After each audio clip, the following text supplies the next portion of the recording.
They are looking for a fight on the top side. Arctic goes in, won't be able to land the stun as Dodok is just jumping around. May actually even find one. He finds another. It's a 2v1. He survives this long. That is so broken. Wind of Lion saves him. Oh no! Cappuccino slays the crocodile. When they want to defend the base. Look at that, Kufra jumping in, opening up the map for his teammates. He knows that there was a nice one from Kaja. Huge SP getting that Granger down, especially when you have the Lord of that.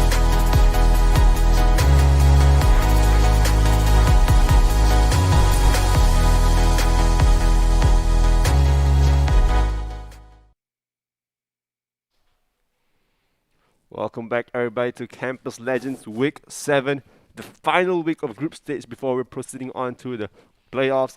My name is Raiko and with me I have Gopsty. What's up, buddy? What's up, man? Today, final day, group stages. I really want to see what they can do for this final week, such that they can go into playoffs with a very high mood.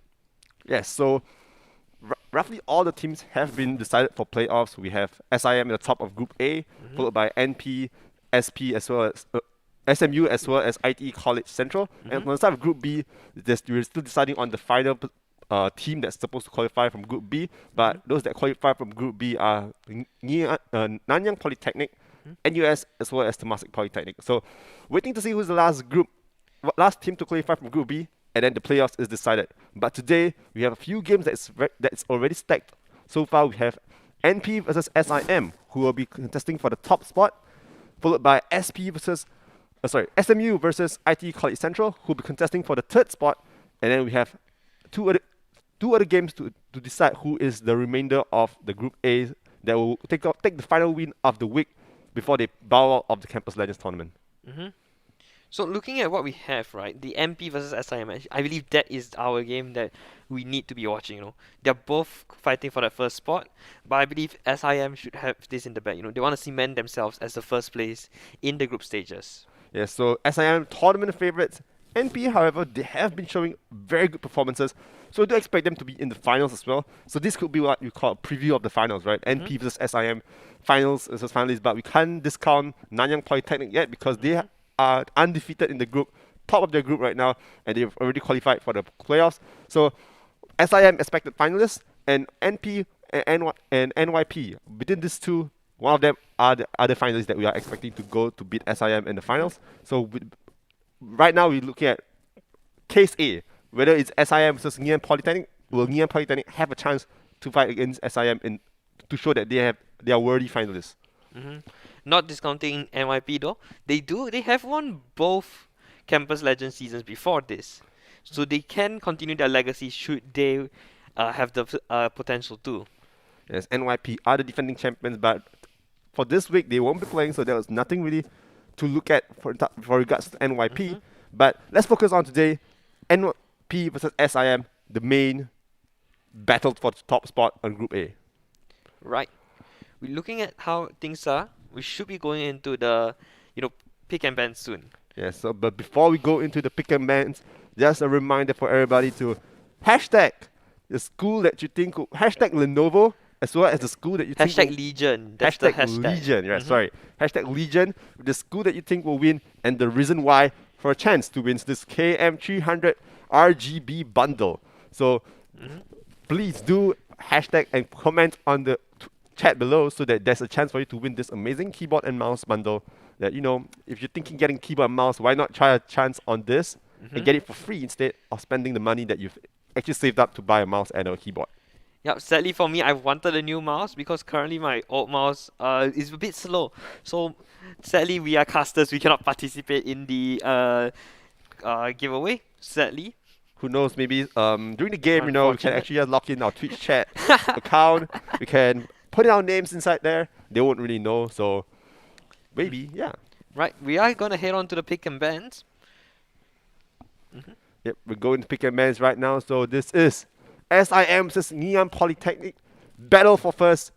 Let's see what each team has prepared for this final battle. Yeah, I'm thinking, we are playing on the new patch, 11.15. So a lot of buffs and changes has come around. But more importantly, I believe those that are the ones to look out for will be the Viego and the Gwen nerfs. I think in terms of Viego nerf, I think it would definitely affect how he's being played in the lane because of how much healing he has lost through minions itself. But I still think he is actually a viable pick in the lane itself. Whether or not the best in the current meta is debatable, but I don't think he is out of the meta yet, right? For Gwen, however, I don't think there's a lot of big nerfs directly affected on her. So I do think the Gwen is still a priority pick in this current patch. But there are champions that are stronger in the current patch, such as Irelia, who, although he had a nerf, is still relatively giga broken.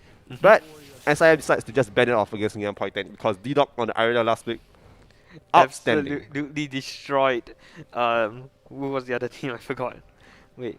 I think it was It was RP, if I'm not wrong, but correct me if I'm wrong, but let's just focus on the game.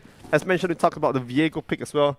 It is being banned out by Ngam Polytechnic because Viego is just such a versatile pick. Triple flex champion can be flexed into 3 lanes. Definitely have to UN. Xin Zhao, another strong jungle that hasn't really been touched, although it was slightly nerfed last patch, is still relatively strong in the current meta. Yeah, especially even though he is, supposed to be a jungler, you can put him in lanes to be that one aggressive laner to keep on harassing, just E on the opponent and get that burst damage off. Right now, Gwen is also going to be banned out for SIM as well. What do you think the final bans for NP will be? I think before I even get to decide what's the final ban, it is the Shen. And this is a very interesting ban, right? The Shen ban, because SIM has been playing a lot of strong lanes on the bottom side as well as the mid lane. So the top lane has just to be the safe pick. And banning Shen prevents them from actually playing through the bottom side as well as the mid lane. Because if the Shen is there, they can always force the bottom or the mid lane. So taking out Shen is actually a good pick. So SIM looks to just lock in the Lee Sin. I do think the Lee Sin can go into the jungle. But or the we top have lane, to see, or even the mid lane, but I do believe that it will be a safe pick in the top side. I like the blind pick, the flexibility of Lee Sin, very well chosen for them. But NP decides to lock in the Volibear. Well, Something like a jungle top, but we don't usually see a lot of jungle Volibear these few splits, yes, this few weeks you've been seeing more of top lane Volibear because I do think Volibear is decently strong in lane. But I do think that D-Dog is not really the Volibear player, right? So I do think that he'll go into a more carry-oriented champion. So it'll probably give him the last pick and maybe get a counter pick to top lane because that's how NP has been playing. It's always through the top or the mid lane. So I do expect the counter pick to go to them. And NP looks to lock in the virus. SIM hovering the trash. Yep, Trash, I believe, recently just got some nerfs on his play. Now it's a longer cooldown. So those engages will take longer to, set up. Yeah, so but with this trash pick, it opens up the possibility to play the hyper carries. So usually when you look at hyper carries, you look at Jinx or the Aphelios. So SIM going for the Jinx, which very good choice so far. I like SIM draft so far. They have the flexible pick in the Lee Sin, and they have secured a very strong bottom lane in terms of the Jinx and the trash. However, NP, if they do lock in a very strong bottom lane, They lock in the Morgana. I think it's a Morgana bottom lane with the Varus, right? So it's going to be a very strong poke, shoving lane in the bomb side. But this actually opens up a lot of opportunities for Trash to actually look to roam around the map or even get a hook into the enemy bottom lane, because if the Varus and Morgana is always being shoved forward, there's a chance for the hook to land. But there is the Black Shield, so that's something to worry about. The Black Shield, as a Morgana player, I love this pick a lot. I love to play Morgana because of her very annoying route. 3 seconds long at max upgrade, Yes, and holy, look at that. My bear just decides to go on sleeping duty. He's actually sleeping in the corner right now, but I decided to pick him up back because, oh my goodness. Alright, so look at the ban so far. We see Wukong being banned out by Ngam Polytechnic, and then there's a Camille ban against D-Dog. Camille actually was D-Dog's first champion played in this tournament. So it looks like there's going to be a very top-oriented bans coming out because I think NP wants the Lee Sin to stay topside. And then, because the top laners have been banned out for SIM, it sort of makes it feel like NP has to put the Volibear top. Indeed.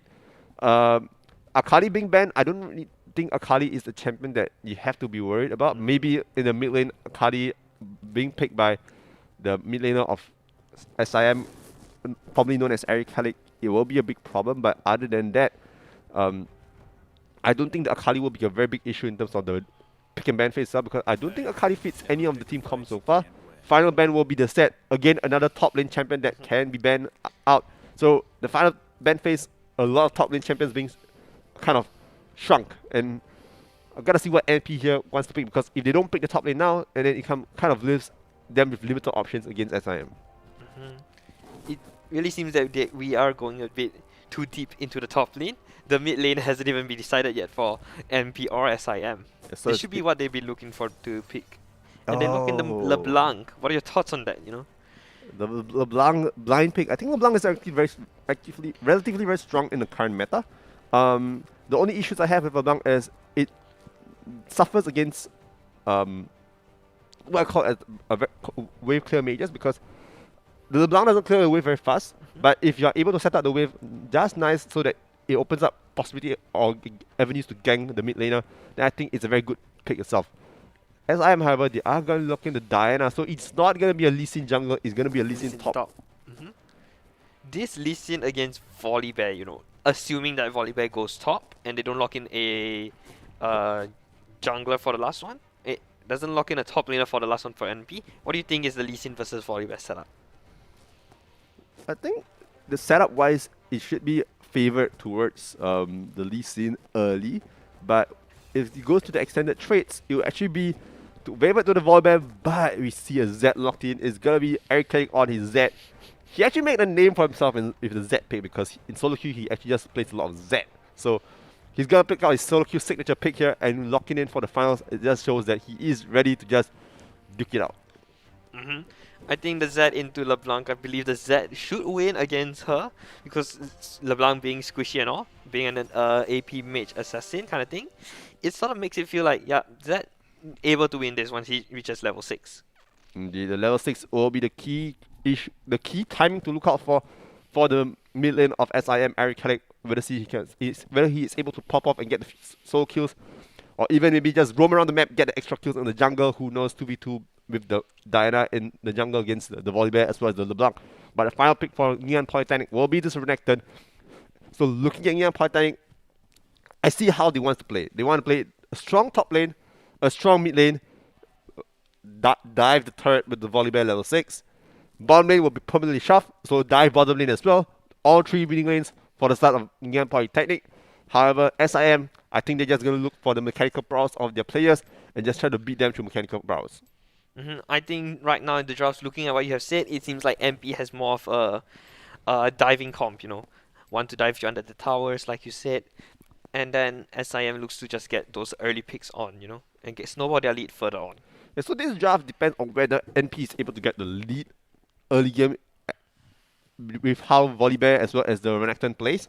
So I do expect the Renekton to be actually looking to set up the waves correctly, because once the wave is set up nicely, it will lead to them to be able to dive and then deny the resources to prevent the Lee Sin from actually being able to farm. Mid lane, however, I think is slightly favored to the LeBlanc early game, and maybe late game, maybe middle game, it will be slightly more favored to Z, because there's always the all-in potential of the Z against the LeBlanc. But however, I think the Neon Polytechnic, if they are able to actually get some safety for the LeBlanc, and LeBlanc is able to start roaming earlier than the Z, then there will actually be trouble for the map, because LeBlanc just provides so much burst damage that it's very difficult to handle her roams. I think MP with the roams that LeBlanc provides, and then with the diving potential that Volibear provides, it seems that SIM's not going to have a fun day today. Indeed. So NP, we are just so far, I really like NP's draft. I do think, however, that SIM might still come out on top just because they are seasoned veterans. They are It might be.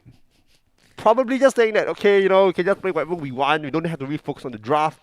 And still come thinking like, okay, maybe you still win the game with this draft. So I do think SIM still have a chance. But so far, I really like NP's draft more. Just that my gut tells me that SIM are going to be the winners. Yeah, it may be a gut feeling, but to me it seems like I'm just going the team that has the better draft. Despite, even though they have the better draft, it all comes down to the players, you know, whether how mechanically skilled they are, and they will show in the game. So who do you think will win this game then? I think for me, I will follow the draft and believe I will go with MP for this one. So alright, so Raiko thinks SIM will win. Gopsty thinks that NP will win. Interesting outcome. It's a draw so far. Let me know if there's any people in the Twitch chat who thinks that it's going to be more towards SIM or NP. I think SIM is going to be the winner, but who knows? But if NP can really pull off the cleanest game possible, there's a chance NP just storms this game. Right, and not forgetting, put down who do you think will win, and remember to hashtag Legion for a chance to win the KM300, this wonderful gaming bundle sponsored by Lenovo. Yes, and look at that. That is Murdoch Bear. He is actually the one who was Koala. actually sleeping on the The floor. keyboard just now before I picked him up. Was lying on the floor with the keyboard. So remember to hashtag Legion as well as the school you think will win, SIM or NP, and the reason why, because you don't want to miss out on this, 100%. I mean, it's a free keyboard and mouse. Who doesn't want to miss it? If only I can participate, right? If only my we phone- can yep, participate. if only my phone is here, then we can actually get inside The giveaway. the giveaway, right? And we are gonna head on to Summoner's Rift for this. No. I think there's a technical delay, but I mean, there's always a technical delay, and this is where we come in. We call this the Raiko Gopsty podcast. So, talking about the few weeks of Campus Legends that have happened so far, right? Which week has been the most happening week for you? I think it's the very first one because someone picked Nico and I really I really went full Nico Ni for that one. So that was like, I think week 2 of Campus Legends, right? That was the Yeah. one where me and you casted together for Yup. the first time, and Nico Ni, it was the perfect moment. Yeah. So There's nowhere else, no other game that will put a champion or character named Nico, and I would never come out and say suddenly Nico Ni, So what are other champions that you're actually looking at? Try to maybe see whether it's a possibility that is being picked. Those that allow me to use the quotes like Love Life quotes will probably be Vel'Koz, Ashe. That's all I currently have in my brain. So you're Because there's looking a- out for possible links to shows that you've watched. I see. So the Ashe and the Vel'Koz. For me, I think I actually want to look out for champions that hasn't been really picked lately in the meta. So I was actually thinking of maybe let me try to think. Maybe the dire stop they actually want to pull it off. Who knows? Even Garen maybe. Maybe old champion that comes out in the book. Garen Yumi. Who knows? These Oh are my these are God. such old classics of the champions. You just bring out off-meta champions into the game.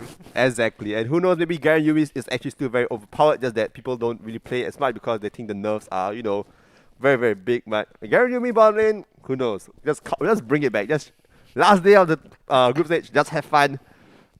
Don't really bother about the stakes because who knows, maybe they really want to focus on to just having fun. But if they really want to focus on getting the position, then, I mean, it's okay. I mean, it just doesn't have the same fun, but it's still okay. Right? We should be heading on to Summoner's Rift right now. I think we are heading off to Summoner's Rift, but there might be some technical delay. Okay, never mind. Now we do. Alright, so SIM versus Ngiyan Polytechnic. The battle for first place. In the top lane, in the SIM side, we have the Lee Sin in the top, Diana jungle, Zed in the mid lane, and the Jinx trash bomb lane. Ngiyan Polytechnic, we have the Renekton top, Volibear jungle, LeBlanc in the mid lane, and you have the Varus Morgana bottom lane. Right, I love the Jinx bring out the cleanse, With Morgana's Q, the root will set the stage for when, the engage happens. That's why you have to use the cleanse onto the Jinx.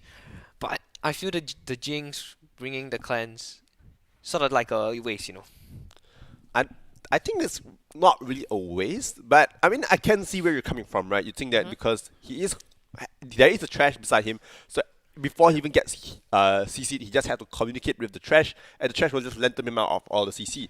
But in the case where the trash actually roams out of lane, that's when the Jinx Has to use the cleanse. have to use the cleanse. And I don't expect the trash to be babysitting the Jinx the entire lane phase because I do think there's avenues for the trash to gank other lanes. So I really like the cleanse pick up from the Jinx because that is probably the safest summoner spell to take and the most useful one to take in this matchup so far. Right. And you look at it, it seems like because of the trash, the cleanse would also help a lot because of the mobility that the trash provides. Well, in the case of the Morgana Varus bottom lane, the only thing that protects you from CC is that Black Shield, and I believe it only protects against one crowd control ability. Yeah, so the Black Shield is very crucial to determine whether the trash hooks actually lead to a successful gank or it's just gonna be those bye-bye hooks where you just hook and then there's nothing going on there. So, very excited to see what's going on, but look like trash gonna take a lot of poke. That is that's not something you want to do as trash, especially when you start E and you directly walk up into the poke of Varus and Morgana. Yes, but this gives the bottom lane of SIM the ability to push out the lane itself and rush for the level 2, so it's actually going to be favored for SIM, although the trash was taken down relatively low. But looking at the jungle pathing itself, that's the most important one. The volleyball is actually pathing to the top side. We kind of mentioned this in the Champions League that they're actually going to play top side a maybe bit, right? the solo queue on top lane. So Don't look already so very low. Oh, hold on. The hook actually lands, takes the tower shot for him, and the trash picks up the first blood. Yes, that's We need a replay if we ever have one on yes. this. If there was ever a replay, we want to see how that actually happened, because I didn't expect the Varus to get caught out by the trash hook, and that is very crucial because now Varus loses out a lot of wave, and there's a heavy hold on. Heavy trade going on the top. Forced to use the flash.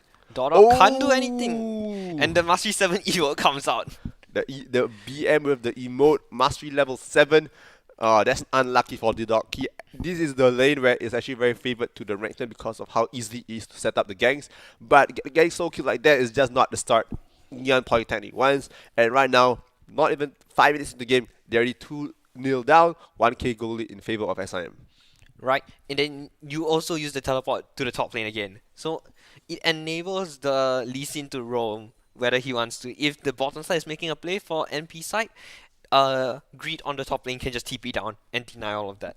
Yes, but generally as a top laner, you don't really want to TP down unless there's like maybe a 5v5 bot lane, because you lose out a lot in terms of wave EXP as well as the control of the lane. And because D-Dot right now, he teleport early, he actually is able to actually freeze the wave near him and deny the wave from crashing on the turret.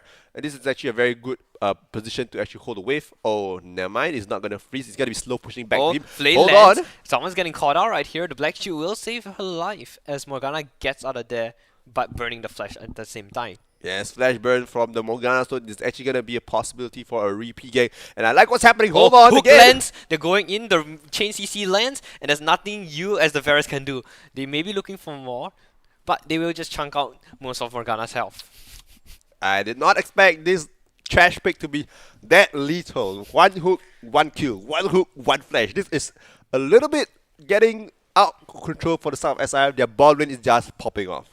Yeah, and the chain CC that the trash provides, with the Jinx, you throw that with the flame chompers that Jinx provides, it's a whole, I believe, 5 seconds of root. Yeah, so the 5 seconds of root is actually so much time, and it doesn't really matter whether there's the black shield or not, because hold on. Going in, lands the root. I think that's just all, Yeah. A little bit of poke. If there was maybe the ignite, there's possibility of that to be a solo kill by the LeBlanc. But Zed has ignited on, so there is a possibility of it being a reverse solo kill. But talking about the bottom lane itself, the difference is massive. Although the Jinx didn't get any of the kills, he is currently with the Noom Quiver, so that actually helped him in terms of the lane push. Hold on, Volibear might be ganking Going in. for a gang, but he does get spotted on the ward. I think, MP doesn't want to commit to this because of how low the memory is. But Dotto going in for the fight doesn't realize that the opponent ganker is here, trying his best to run away. But I believe the jungler of SIM should pick this one up. It's a pretty simple, easy kill on the top side. Yeah, so now that is just massive. And look, he reaches level 6, goes in and gets the death mark off. Acrylic gets the solo kill. Yes. And there's nothing even the jungler can do to help. He literally just solo killed the LeBlanc under turret when the jungler is there. That's just how much confidence Eric Kalik has in his Zed to actually do that off. So again, SIM 5-0, 6 minutes into the game with 2,000 gold. It looks like to be. This is gonna be a storm. Chasing. This looks to be a storm at the start already. I don't know how NP might come back from this, but I think there's a chance if they use the volleyball level 6 to actually do the dives, as we kind of discussed earlier in the Champions League. But just laning itself, SIM seems to be having the upper hand. I would say that the gut feeling wise, SIM definitely have the better players, but the gap is really that big now in this game. The gap, even at 6 minutes, already has been a 3k gap already. Even maybe, if all the kills went into one person, it will be a full mythic item completed. That's the item disparity right now. Oh, that's a max range Q hit. Yeah, it's like I think the Morgana is done with the trash landing his max range hooks. He want to show that he can land the max range snare itself. So very, very disgusting bomb lane of the Trash Jinx combo, and I don't think the Morgana was the answer to this Trash Jinx combo. There, I think, could have been better support such as the Leona or Nautilus. So if they were the one being hooked, go in, engage, then you deny them from actually ever trying to force the hook. But this Morgana kind of tells me that they can't do anything because now that they are behind, the Morgana provides no value to the bottom lane because the AD carry can never walk up, and that is actually kind of the end of the bottom lane for Neon Polytechnic. That's pretty much it for Neon Poly right now. But they did get the dragon uncontested, no vision at all. So, maybe there's a chance for MP to win.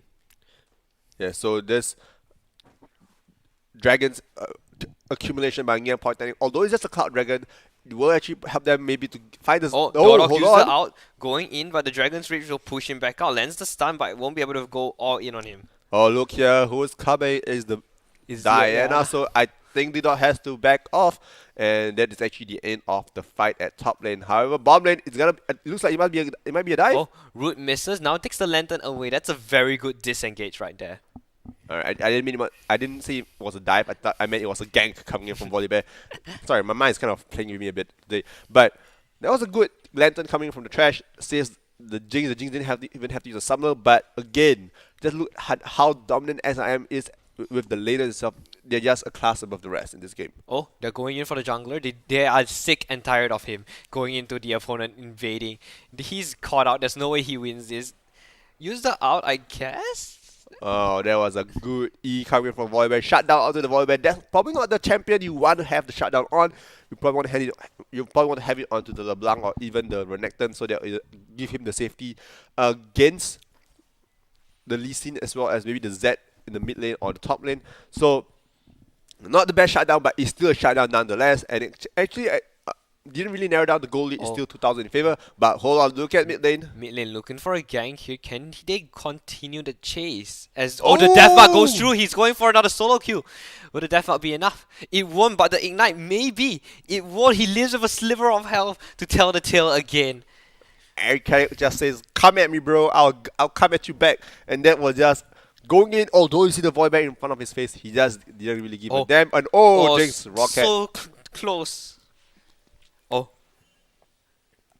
That was so close. Missed either his Q or that the recall time was just so perfect. That's such that the LeBlanc just recalled there.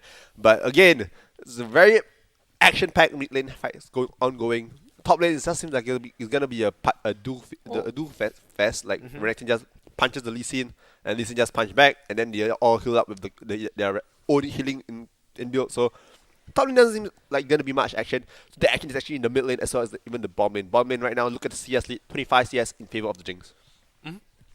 And then SIN also starting out the Rift Herald. Free as well. There's no one to contest it really. No vision, no nothing. I think that's like a few, probably 360 gold down because you can take down 3 plates with that. Yeah, so SIM, I think the Herald will be very crucial to snowball the game even further. With looking at all 3 lanes right now, they are actually in favor of SIM. Maybe the mid lane is slightly even in terms of lane state, but Eric Kellick has been getting the better of LeBlanc in the mid lane. He has one solo kill under the turret. So I do think SIM right now, they have the control of the map. And Diana looking to maybe get top lane here. It might be a dive, but LeBlanc actually kind of foresees this coming in and actually is puffing top lane.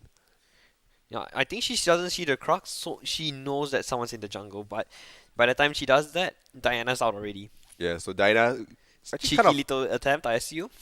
Yeah, I think Diana kind of predicted that LeBlanc will be the top side, try to trace her movement. So backing off there was the smart decision. But look here, maybe looking for a fight here. Lantern won't be used as no CC will be engaged on. Yeah, and SIM bottom lane has really been one of the best bottom lanes in the tournament. They have been able to play very aggressively, but at the same time, passive and required to. But hold Dragon on, Rage into the opponent. Lee Sin doing his best. Dodok can't really do much there. and He used his out, try his best to survive. yeah, Didot probably could have flashed the kick if he actually Another landed, Deathmark goes through a solo kill again. Could it be? But it's not enough. That's a 1-for-1 trade, and the LeBlanc picks it up. I believe that's a shutdown as well. Yes, that was a shutdown, I believe. But again, Eric Kelly 1v2. He's just daring the enemy mid laners to just bring his entire team to the mid lane, and he still get the 1-for-1. Bowling got a kill onto the Morgana. Again, I do think it's borrowing from the trash hook again, and this bottom duo is just too little for the side of Indian Polytechnic. They, I think, did not expect to just get. Oh, the snipe gets him! Again. That was beautiful by Squirrel by NP. Look at top lane now. Tier 2 He's fall gone. down. I think And D-Dog will Dorok's the die kid's in again. trouble. He tries his best to save the tower. Stun will land. The LeBlanc will come in to save him to push off the enemies. But the burst damage is not enough. Greed is rooted. Will Dorok go in though? He's low as well. He goes in. Greed lands the kill. Wave.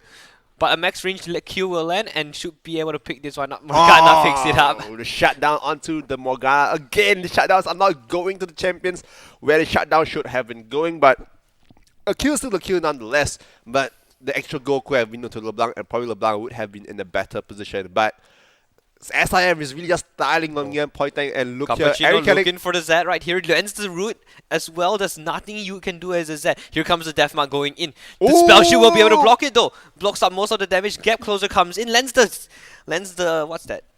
Lends the kill basically. Yes, and Eric tried to juke it out by flashing to Away. dodge the animation effect, but it was a little too late. Volibear got the kill, so this Volibear is slightly ahead of the pack, but I think against Diana, he's actually relatively even because Diana has already completed the mythic. But let's calm down a little bit and let's look at the game from a third-person point of view as well. As we see the game, 4,000 gold lead in favor of SIM. In the top side, we see 2 turrets falling down. D-Dog is just left on the island on his own. Lee Sin has already completed his mythic. Diana, the mythic as well. Eric Craig even with the mythic already. And even there's Jinx as well. So I think on the side of SIM, they already completed the first item. But on the side of NP, only the Volibear has completed the mythic. Right. We talk about the mythics. MP not looking too well. The gold lead is really hurting them right now. Oh, but when you look for NP, right, they actually have gotten both the dragons. So they're actually 2 dragons away from the Ocean Soul. I don't think Ocean Soul is like the primarily best dragon for them right now, but it's still the a lifeline for them because Ocean Soul allows them to regen in a fight. So having the extra regen will probably be very useful for them. Oh, the root lands, but there's no follow-up. Oof, that is unfortunate, but as you can see now, Volibear is actually now just hovering into the bottom side because he knows that there's no way he can do anything at the top lane against this Lee Sin because the Lee Sin right now is just way ahead of the curve from what he's supposed to be against the Renekton. And then you keep the Renekton and Lee Sin up there. Your other members of SIM can do the fight for you. Yes, and look here. Lee Sin may be caught out here. LeBlanc will be able to land. The Renekton should be able to follow up. The Warthog gets him away safely. Yeah, it was a little bit too slow from the LeBlanc. If the second... Oh, I think he's gonna dead. They may go for a fight. They're going for a dive. The teleport from Lee Sin is coming in as well. They are going to push out the members as they are chasing for that Morgana. But they do get the first tower down. The bottom tower one. Tier 1 tower down. I think the Lee Sin didn't really have to teleport right there, but I think it just secures them the dragon, the turret. But with the teleport, it allows D-Dog to actually kind of freely farm at the top side. I think the D-Dog is trying to freeze the wave to make sure that there's no extra reason for him to actually join them in the fight. But I think the wave is already being broken, so it's gonna be a slow push back into the Lee Sin. So again, I think Deathmark comes in on the bottom lane. There's nothing you can do as the Varus. This is just a fiesta. Eric is just daring everyone to come out alone in the lane, and they're just gonna go on it and look here. She does land the Q. The Diana could go in, but you don't have that CC to follow up. Your teammates are at mid lane tower trying to get it down. So now the lane assignments from the side of SIM is just beautiful to watch. Sending the Z again into the side lanes and now shifting back the Jinx and the Trash into the mid lane, allow them to get the mid lane tier 1, and with all tier 1 turrets falling down, it opens up the map so much for this Z to come out and shine because he has so much pick potential with the damage output he has. Especially when his out is on a short cooldown, it allows him to make those 1-for-1 plays. Indeed. So when we look at right now what NP needs to do right now, they just need to kind of look for maybe a team fight that, okay, not say a team fight, but a catch that leads to at least 1 to 2 players off the side of SIM falling down, and that's how they actually win their games. Because if they go on for full 5v5, the Jinx right now is just way too strong for them to handle. The Jinx, changed to the rocket launcher. Suddenly you have a sort of like an infernal soul on the Jinx. Yes. The Jinx going to complete, I believe, will be the Runen Hurricane or might be the Phantom Dancer, but I think it's going to be the Runen because of the extra dagger. So looking for the extra AoE damage, extra multiple target damage. So that is what the Jinx will be doing, but Diana on the hand will be starting the Herald, rushing the Zhongya a second. I think he's going for the Flash E-Dash with Power Belt and then maybe ulti everyone into. So as I'm really just looking to snowball their team fight powers because they are right now way stronger than NP.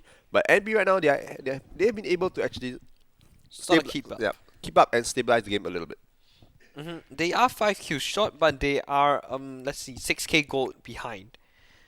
You know, like you said, they need to play for the team fights. You know, try to find for the 3v1s, 3v2s kind of thing. Have that man advantage and take those fights. Yes, NP probably just say they should just not contest any dragons at all because as of now they are not in any position to contest. The Renekton has still no mythic items yet. LeBlanc has completed her Lunar's Echo, so that's actually a good power spike in terms of damage output from the LeBlanc. Vara's completed the Dust Blade of Draktar, and the supports, only the Trash have completed the mythic item. So again, in terms of item disparity, there is a very big gap in the side of Ngyan Polytechnic. But I think Ngyan Polytechnic knows that their time is running out soon, so they have to find an opportunity to actually look to get something away from a catch. But I think the best way is not to never ever send the AD carry or support to the bottom lane. You know, yeah, because of the Zed being a threat on any side lanes, I think you're right by saying no, we shouldn't send any ADC or support to any solo lane by itself. Exactly, and because now they actually took the exhaust, it'll be very difficult to actually. Oh, hold the on! stun goes in, the burst damage comes through. Diana used the out, but it won't be enough as the LeBlanc picks it up. The LeBlanc might be caught out by the Zed, so it depends on whether the oh, hold on, I think it's being spotted by the Volibear, so the LeBlanc actually knows that the Zed was there. Good positioning by the Volibear to spot out the Zed, but again, Diana falling there is actually a sigh of relief for the side of NP. Going to the LeBlanc is actually still very good, so NP right now just stabilizing the game and manage to get the few picks that they need to actually get back into the game. Those picks, you know, it's sort of like the top lane fight. You slowly poke out him, then you go for that all-in fight, that kind of thing. It feels that's what MP trying to do. Go for those picks early, later into the game, you know, slowly even out the game, and then suddenly MP's on the winning end. Yeah, so right now we're looking at the top lane again.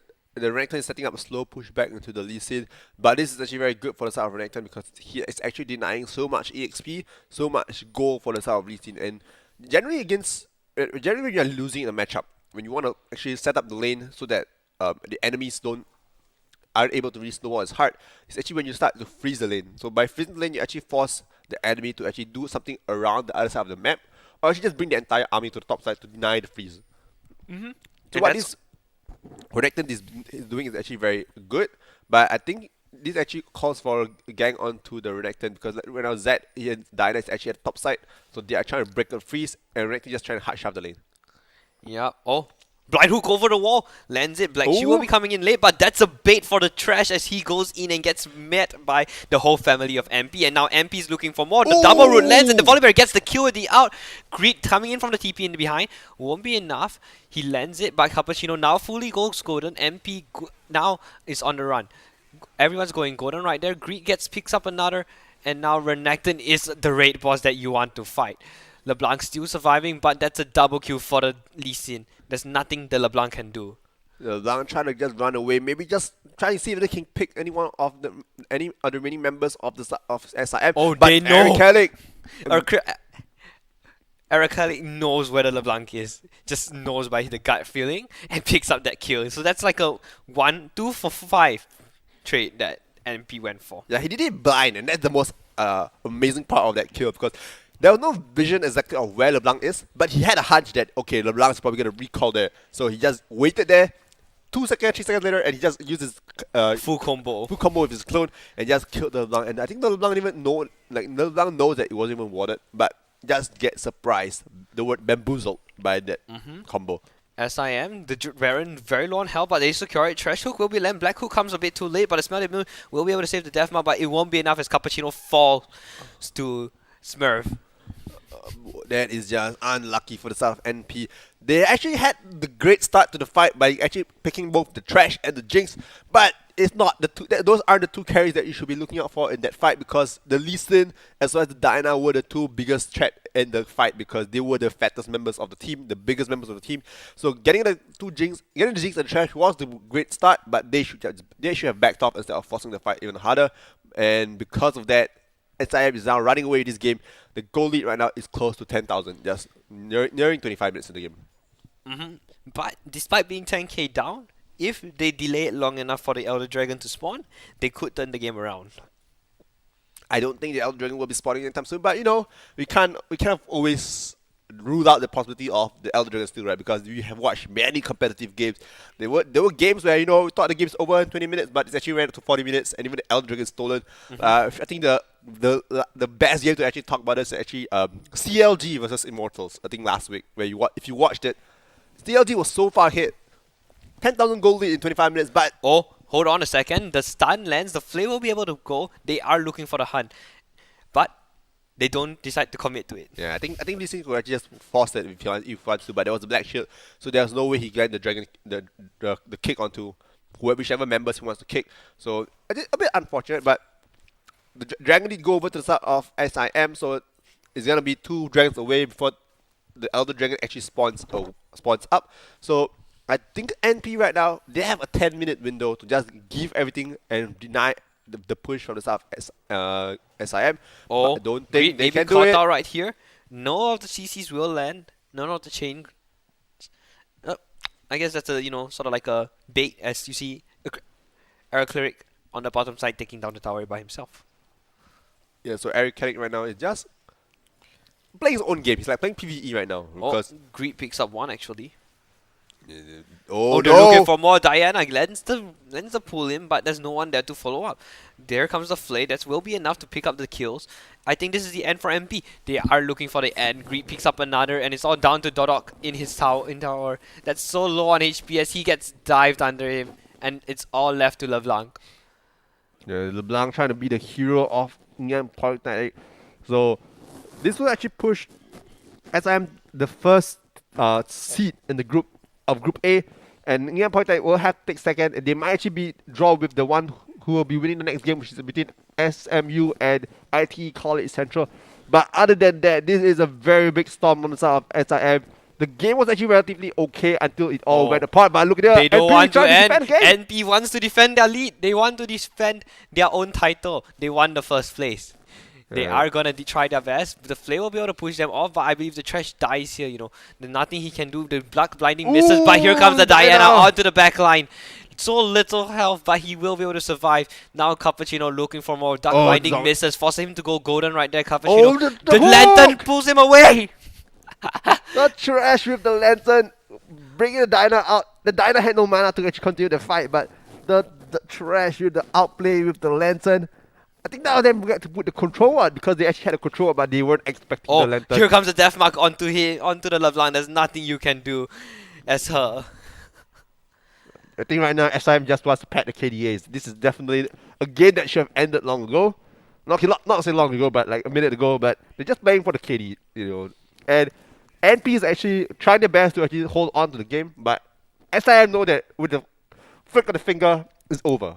Whenever they want to do it, they just have to go do the Thanos flick. It's over. Yep. And then, like you said, they are playing for the KDA right now, so it's all up the SIM right now.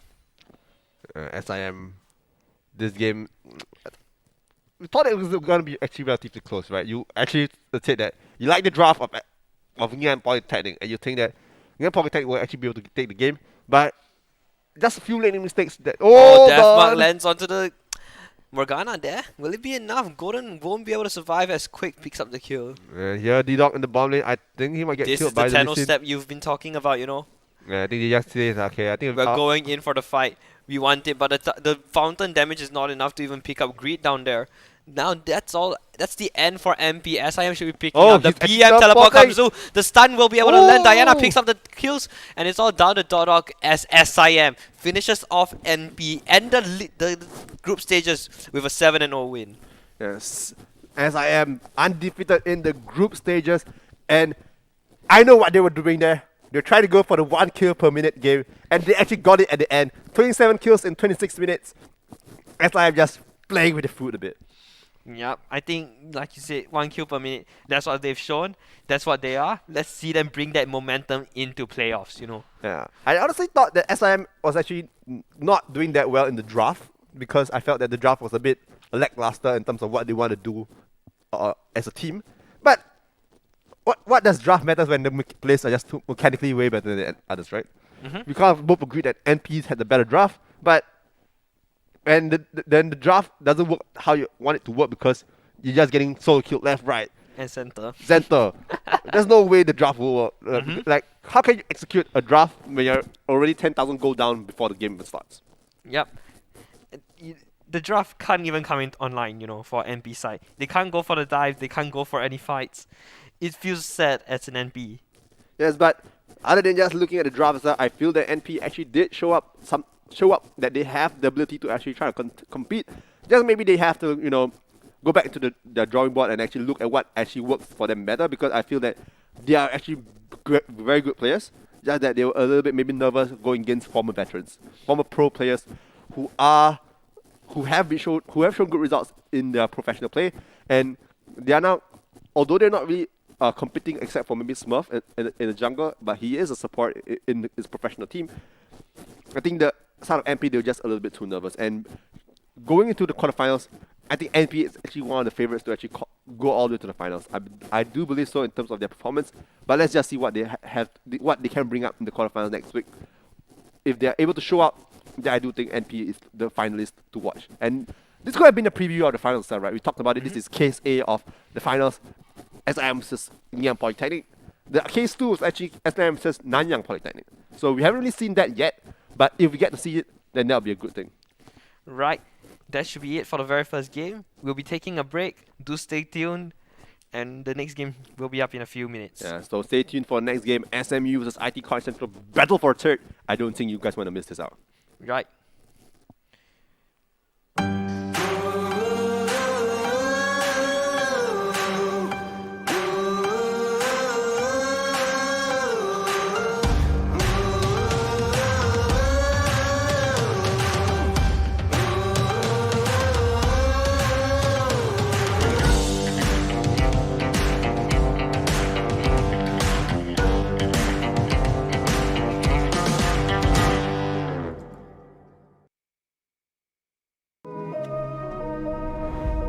A lot of my painting is about movement. I really gravitated to the circle, and from the circle came the atom. It's like the center of everything, the universe, our biology, all of it. The atom is constantly in motion. We're introducing activewear. It's the best way I can represent when Uniqlo.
Welcome back, everybody, to Game 2 of Campus Legends Week 7, the final weeks of group stage. I'm here, Raiko, and with me is Gopsty again.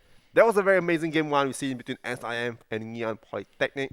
That is the battle for first place, but it all went down to SIM in the end because they were just a class above the rest. Now, looking at Game 2, we have SMU as well as IT College Central, the battle for third spot. I think this is going to be a very interesting match. Like in the first one, they are fighting for first place. This, the third. Better standings equals a better slot in the playoffs. So expect this to be one tough match to go through. So something I noticed was because SIM actually won the first game, this is actually not the battle for third spot, this is actually the battle for second spot because whoever wins this actually are equal in terms of win-lose with Ngee Ann Polytechnic, and depending on who actually wins the game, can actually overtake Ngee Ann Polytechnic for the second spot itself. So this is actually the more important matchup to really look out for, because if SMU wins, I believe, IT College Central, then they have a chance to actually just go to second spot and they actually just overtake Ngee Ann Polytechnic in terms of the standing. So this is actually a very important match for SMU, but I think IT College Central wins this game, they're just stuck with the third spot because they do in the end avoid the first place team of Group B, but they don't win in terms of head-to-head standing. So I do think that's something really important to consider. And for Ngee Ann Polytechnic, I do think they are on the side of IT College Central, but let's just see how the draft goes. Right. For me, I'm from IT College Central. I have to support IT College Central, right? It only makes sense. Yes, and just making sure that everyone's feeling very comfortable today. If y'all ever need something to wear comfortable, like the shirt I'm wearing now, Yep, this the is shirt he's very wearing comfortable. right there, you can go down to Uniqlo or even download the Uniqlo app, and they give you a free $5 gift code voucher on your first purchase. So if you ever need to download the Uniqlo app, there's the QR code right in the center of the screen here. I believe it's going to be appearing here. Yeah, it's appeared already.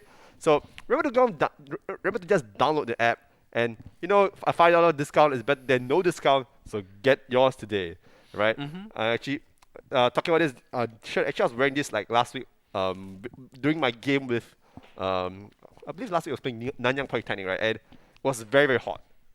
But This shirt makes it feel it's just cooling. very cooling. And I know, although we lost, it's still very cooling, So I think it's not too bad.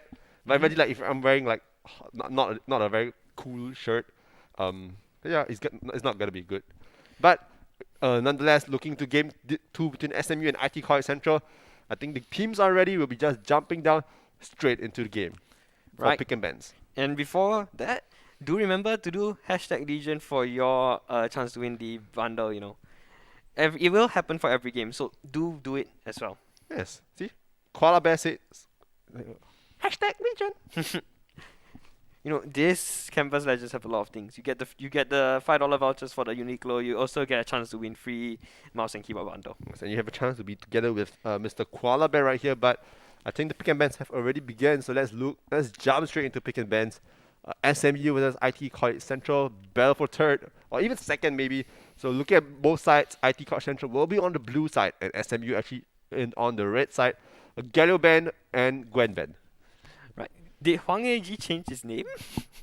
No, I don't think Huang Yeji is in this team because he's actually Nanyang Polytechnic, right? So I think this is just... I forgot. He was in IT College Central the last season, right? Yes. Then so he actually went over to Nanyang Polytechnic, and he is doing relatively well in Nanyang Polytechnic. So there's a reason probably why NYP still maintain the first spot. So let's just go back into this game of SMU's IT College Central because these two teams have really shown that they're actually competitors in the competition. Just that right now they are trying to battle for third or even second. So IT College Central with the Galio as well as the Kaisa and the Viego ban. SMU, however, banning out the Gwen, Xin Zhao and Kane. Slightly similar bans to the first game we saw. We see the Gwen and Xin Zhao and the Viego being banned out. Just that there are differences in the picks in the other bans, such as the Ezreal not being banned and Shen not being banned as well. So IT College Central locks in the Ezreal. Right. They locked in the Ezreal. Now they blind the Ezreal, right? SMU now has an option to counter pick the Ezreal in terms of AD carries. And looking at now that we're playing on the 11.15, I believe Caitlyn can match up to Ezreal in the late game as well. Yes, and I think there are many AD carries that actually goes well against this Ezreal pick. One of them is actually the Kalista, but I think they actually chose to lock in the Jhin. Not really a big fan of the Jhin pick against the Ezreal because I think Ezreal is the better Jhin. And Ezreal just provides way more output as well as escape potential and safety than the Jhin is. So I don't really like what SMU draft early on with just the Jhin itself. I think there's better options such as the Kalista, or even maybe the Ziggs itself, because Ziggs is such a potent counter to the Ezreal, and maybe even the Varus itself. So I don't understand the Jin's priority here by SMU. But with the Nautilus, I do think there's a chance for them to actually get something out of this. So SMU first 2 picks, not too bad, I believe. But IT College Central, if they do lock in the Braum, I really love the draft coming from IT College Central so far. The Braum against the Jhin, it denies so much damage that the Jhin out can provide. You're just shooting at an ice wall that you can't really do much against it. Yes, and Braum in general right now is so strong because of all the dive potential comps we have seen so far. Braum actually is one of the best anti-dive champions in the game because whoever just comes close to them, Braum can ulti them up. There's always the Unbreakable to actually deny all those damage coming in from spells as well as like CCs that actually targets 1% itself. So the Braum pick is actually very, very good. However, I don't like Braum when it's being picked into like champions that doesn't dive. So that's actually a waste of the Braum's ability. So actually in this game, I think the Braum pick is perfect. The Graves pick even better because it just works well with the Braum passive. So IT College Central so far, draft-wise, already an 8 out of 10. SMU probably a 7 or 6 right now because I don't like the Sejali going against the Graves. Oh, but they lock in the Amumu instead. It seems they want to go for a tanky comp, so SMU may look for those aggressive top laner kind of thing. Yeah, I think SMU right now, they're keen. I think the team actually have an idea for how the team wants to be played. But right now, they're just lacking the damage. Jhin doesn't provide the mega damage that they need. And Amumu as a tank and Nautilus as a tank means that the most of the damage will be coming from the solo lane itself. So I want to see what the side of SMU, what they have in store for the solo lanes as well, because I do believe the solo lanes of SMU are where their ability comes from, because SMU, their solo laners are actually one of the battlefield solo laners in the tournament itself. Looking at what they have banned, right? They banned out the Irelia. It feels like they are targeting themselves in the end, you know. They banned out the Irelia. They can't play Irelia. So expect maybe a Z mid if they are confident. But IT College Central will ban out the Nocturne. I think they're targeting, you know, Nocturne as a solo laner. Yeah, I think the Irelia ban was something I wouldn't want SMU to ban because the mid laner of SMU actually plays the Irelia. He actually did play in the first game of the tournament itself, and although they lost it, but I think he actually did very well on the Irelia. So especially the buffs on Irelia could give them an advantage. Yeah, but there's a small nerf in 11.15, right? But in the end, nerf. Yeah, in the end, it's still relatively strong. But I think banning out the Irelia, they have just signified that they're probably not going to lock in the Irelia. But they actually locked in the Riven. The Riven, oh my gosh, the Riven. Combo champion, man. You have to know. It's like a fighting game in the top lane at this point, right? So they lock in the Riven. What do you think IT College Central looks to match this Riven pick? I say IT College Central, they have to go big because if they don't lock in something that can match the Riven will be a big issue. However, Riven generally thrives on dueling much because if the Riven gets to duel early and actually denies the enemy from farming, then that's how Riven thrives. But one of the most amazing counters to Riven is the Renekton. And Renekton is just a very strong lane bully against the Riven, especially early game.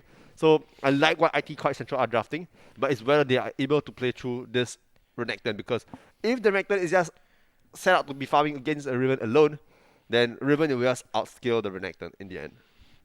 IT College Central lock in the Silas for their final pick. I love it, but it currently received quite a nerf to its healing ability. You know, the max heal got nerfed, but you know the damage is still there. I don't think you want to lock in the Akali as SMU. I think they do lock in the Akali, and honestly, I like the Akali against the Silas because it is a very skill-based matchup. And as you mentioned that because of how SMU have drafted, the draft actually revolves a lot on the solo laners because the bottom side is actually not the high DPS champion pools, and so as a jungler is mainly a setup for the team.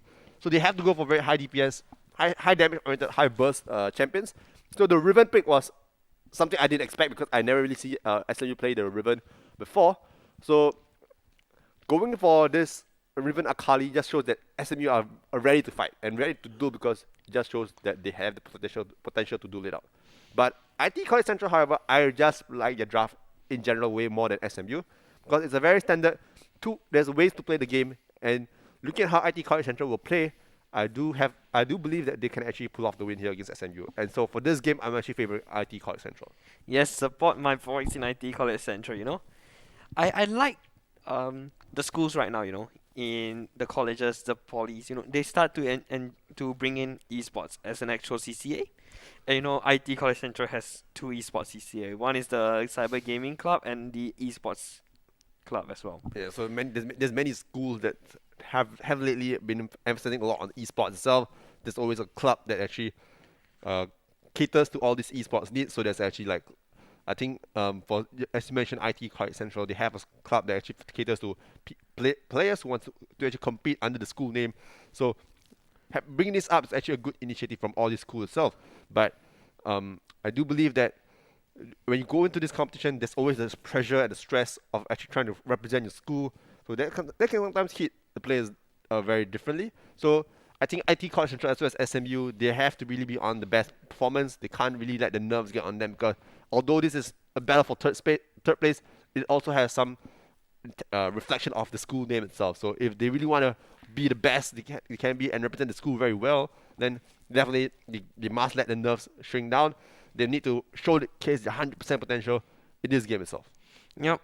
And now we're on the topic of clubs, right? It feels like it reminds me of Love Live, you know. The school trying to set up a school idol club to attract students kind of thing also works in real life, you know. You have an esports club, it does well in competitions like Campus Legends and the InterVarsity college competition, that one? In the InterVarsity Gaming Festival 2021. So I do see some similarities, okay. I do see some similarities, but I think the concept of what you were mentioning and also what is happening right now in the esports just slightly differs because one is more of like an idol competition, right? I believe.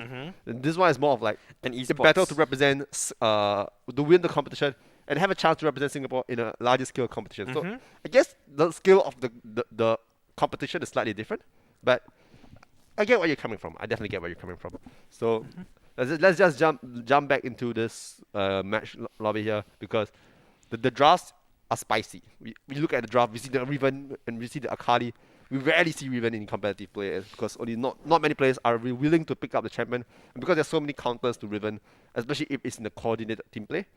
And IT College Central drafts the perfect comp, I believe, to counter this Riven. They have the Braum, they have the Renekton, they have the Silas, and so many good ultis to pick up from the side of SMU.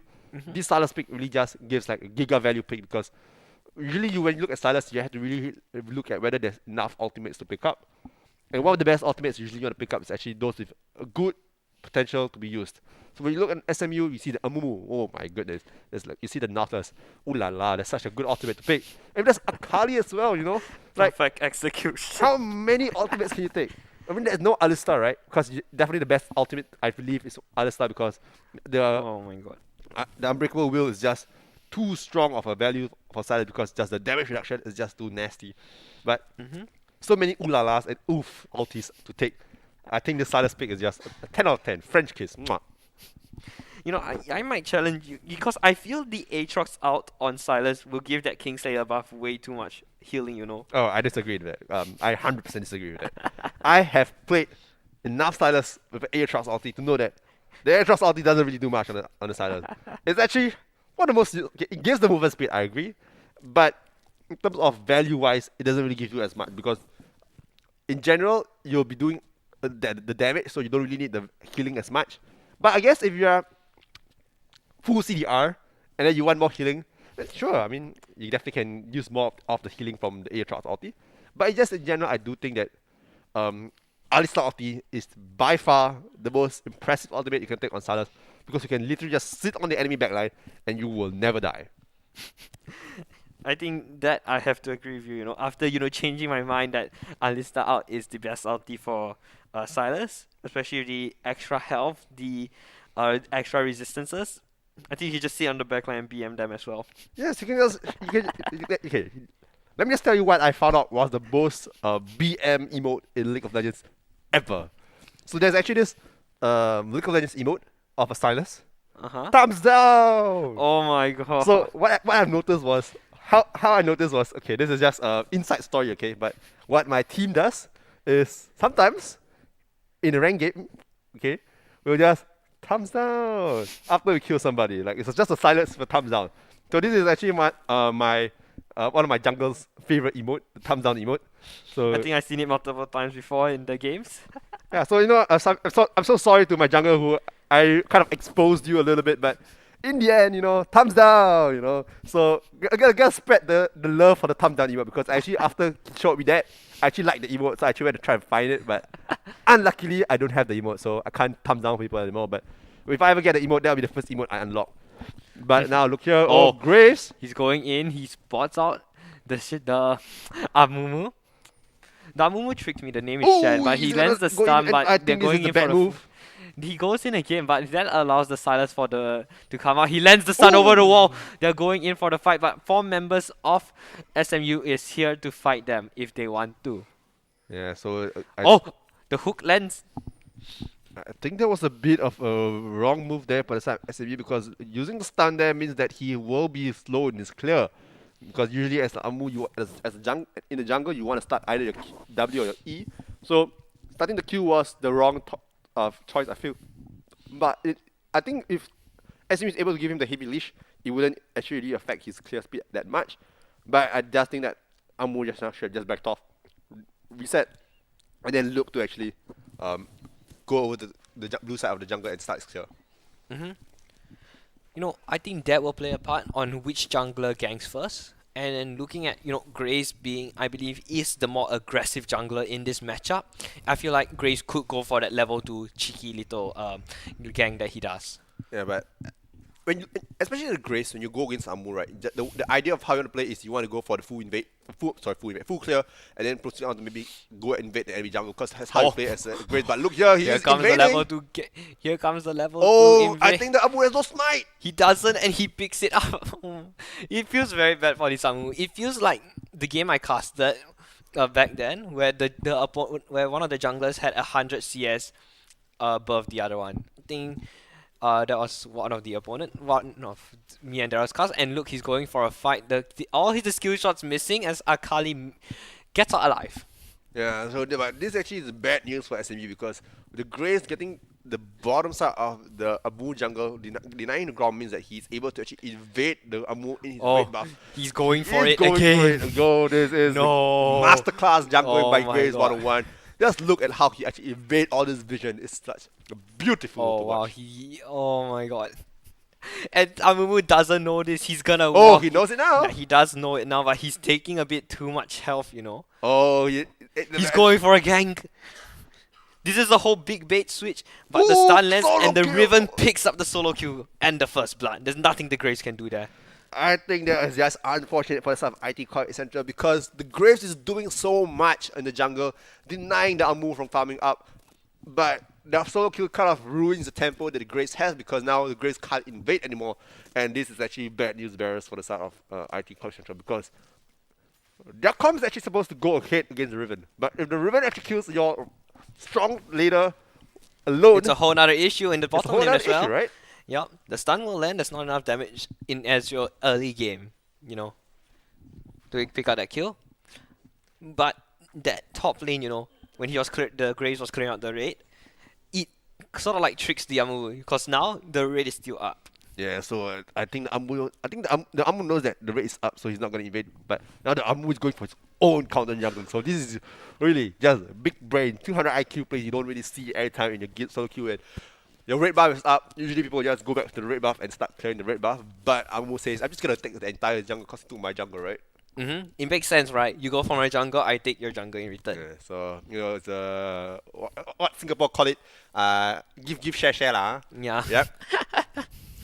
So now I think the game is relatively still very even. Although there is a solo kill by the Riven onto the Renekton, it is still a 700 gold lead in favor of SMU. But the other lanes are actually doing relatively well. I'm surprised to see the Jhin Nautilus lane actually going in favor of the Jhin and Nautilus.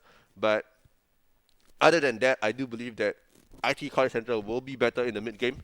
But if the Riven actually goes a bit out of control, then that's a different story to go. Yeah, it becomes a whole other issue.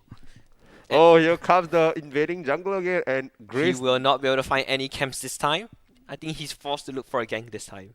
Yeah, and I like how the Amu have been rotating his path based on how the Grace has been invading. Because if you notice how he's cleared his camp so far, he actually went to clear the wolves, and then invaded the raptors, and then went to the Grom. So actually that delays the timer for the bottom side camps, and actually that allows Amu to now play to the top side a little bit more, and then rotate back to the bottom side, and then recycle his camps again and again. And Graves doesn't know how early the camps are gonna spawn, so that actually allows Amu to actually play a little more safe in the bottom side, because right now Graves actually is the bottom side, Amu is clearing his top side, so there will be very little chance for the Graves to actually go over to his bottom side camps and actually steal any camps, because by the time he clears his bottom camps, Amu will be able to clear his entire camps, and that will actually mean the Graves is actually falling behind in terms of the jungle cycle. You talk about it being sort of like an issue for the Graves. Now they're currently meshed in CS, but I believe in the later game, Amumu will have the CS lead. Yes, but in general, as a Grace, you want to be the one ahead. So I think starting the Dragon is actually fine by Grace, but in general, as a Grace, you want to be the one farming more than the Amumu. So starting this Dragon actually calls for the Amumu to actually go and invade Your the Grace in jungle. the top side, because you know that the Grace is not clearing his camps. Then the jungle in the top side is all yours. Take it. And I think the Grace might get killed. Okay. Here comes the bottom lane help, you know. What you need. Don't even have to waste a smite right here. Yes, but I guess he's lucky that the Scuttle actually spawns at the bottom side as well, so that was actually a good thing of the Dragon. Proceed to buy the Scuttle Crab, and now he's able to clear his Raptors and then clear his entire top side camp. So in terms of the jungle pathing, I really like how the Grace has been juggling his camps, but right now Amu is slightly ahead in terms of the tempo. He has been farming relatively well, and considering that he was the one being invaded by these Graves, to be even in CS, I think that's just props to this Amu. And now he's even ahead by one. It's one CS, but you know, in the later game, it could be an issue. Yeah, and I just know Another solo queue under the tower. No way this happens. This man who played this Riven here is just popping off, and kind of talked a bit about in Champions League about how IT College Central, they need to be playing to the Renekton.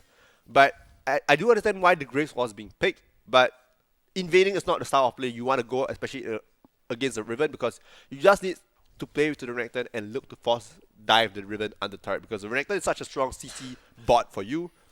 So the fact that you're not playing to the Riven just kind of tells me that you don't understand how to play this Riven matchup against using a Renekton, because Renekton will have so much prior in the lane, but if you don't play to the Renekton just dies to the Riven. It sort of like feels like a solo queue game at this point, you know. I guess it kind of feels like a solo queue game, because you don't see Riven popping off that often in the competitive game or in a combined team environment, because there's so much variables that you are not accounting for in solo queue games. But in a coordinated game, all these variables are kind of minimized. Like communication with team, like, okay, I need you to gang at this timing, at this point of time. The wave is crashing, dive at 3 minutes. This kind of thing.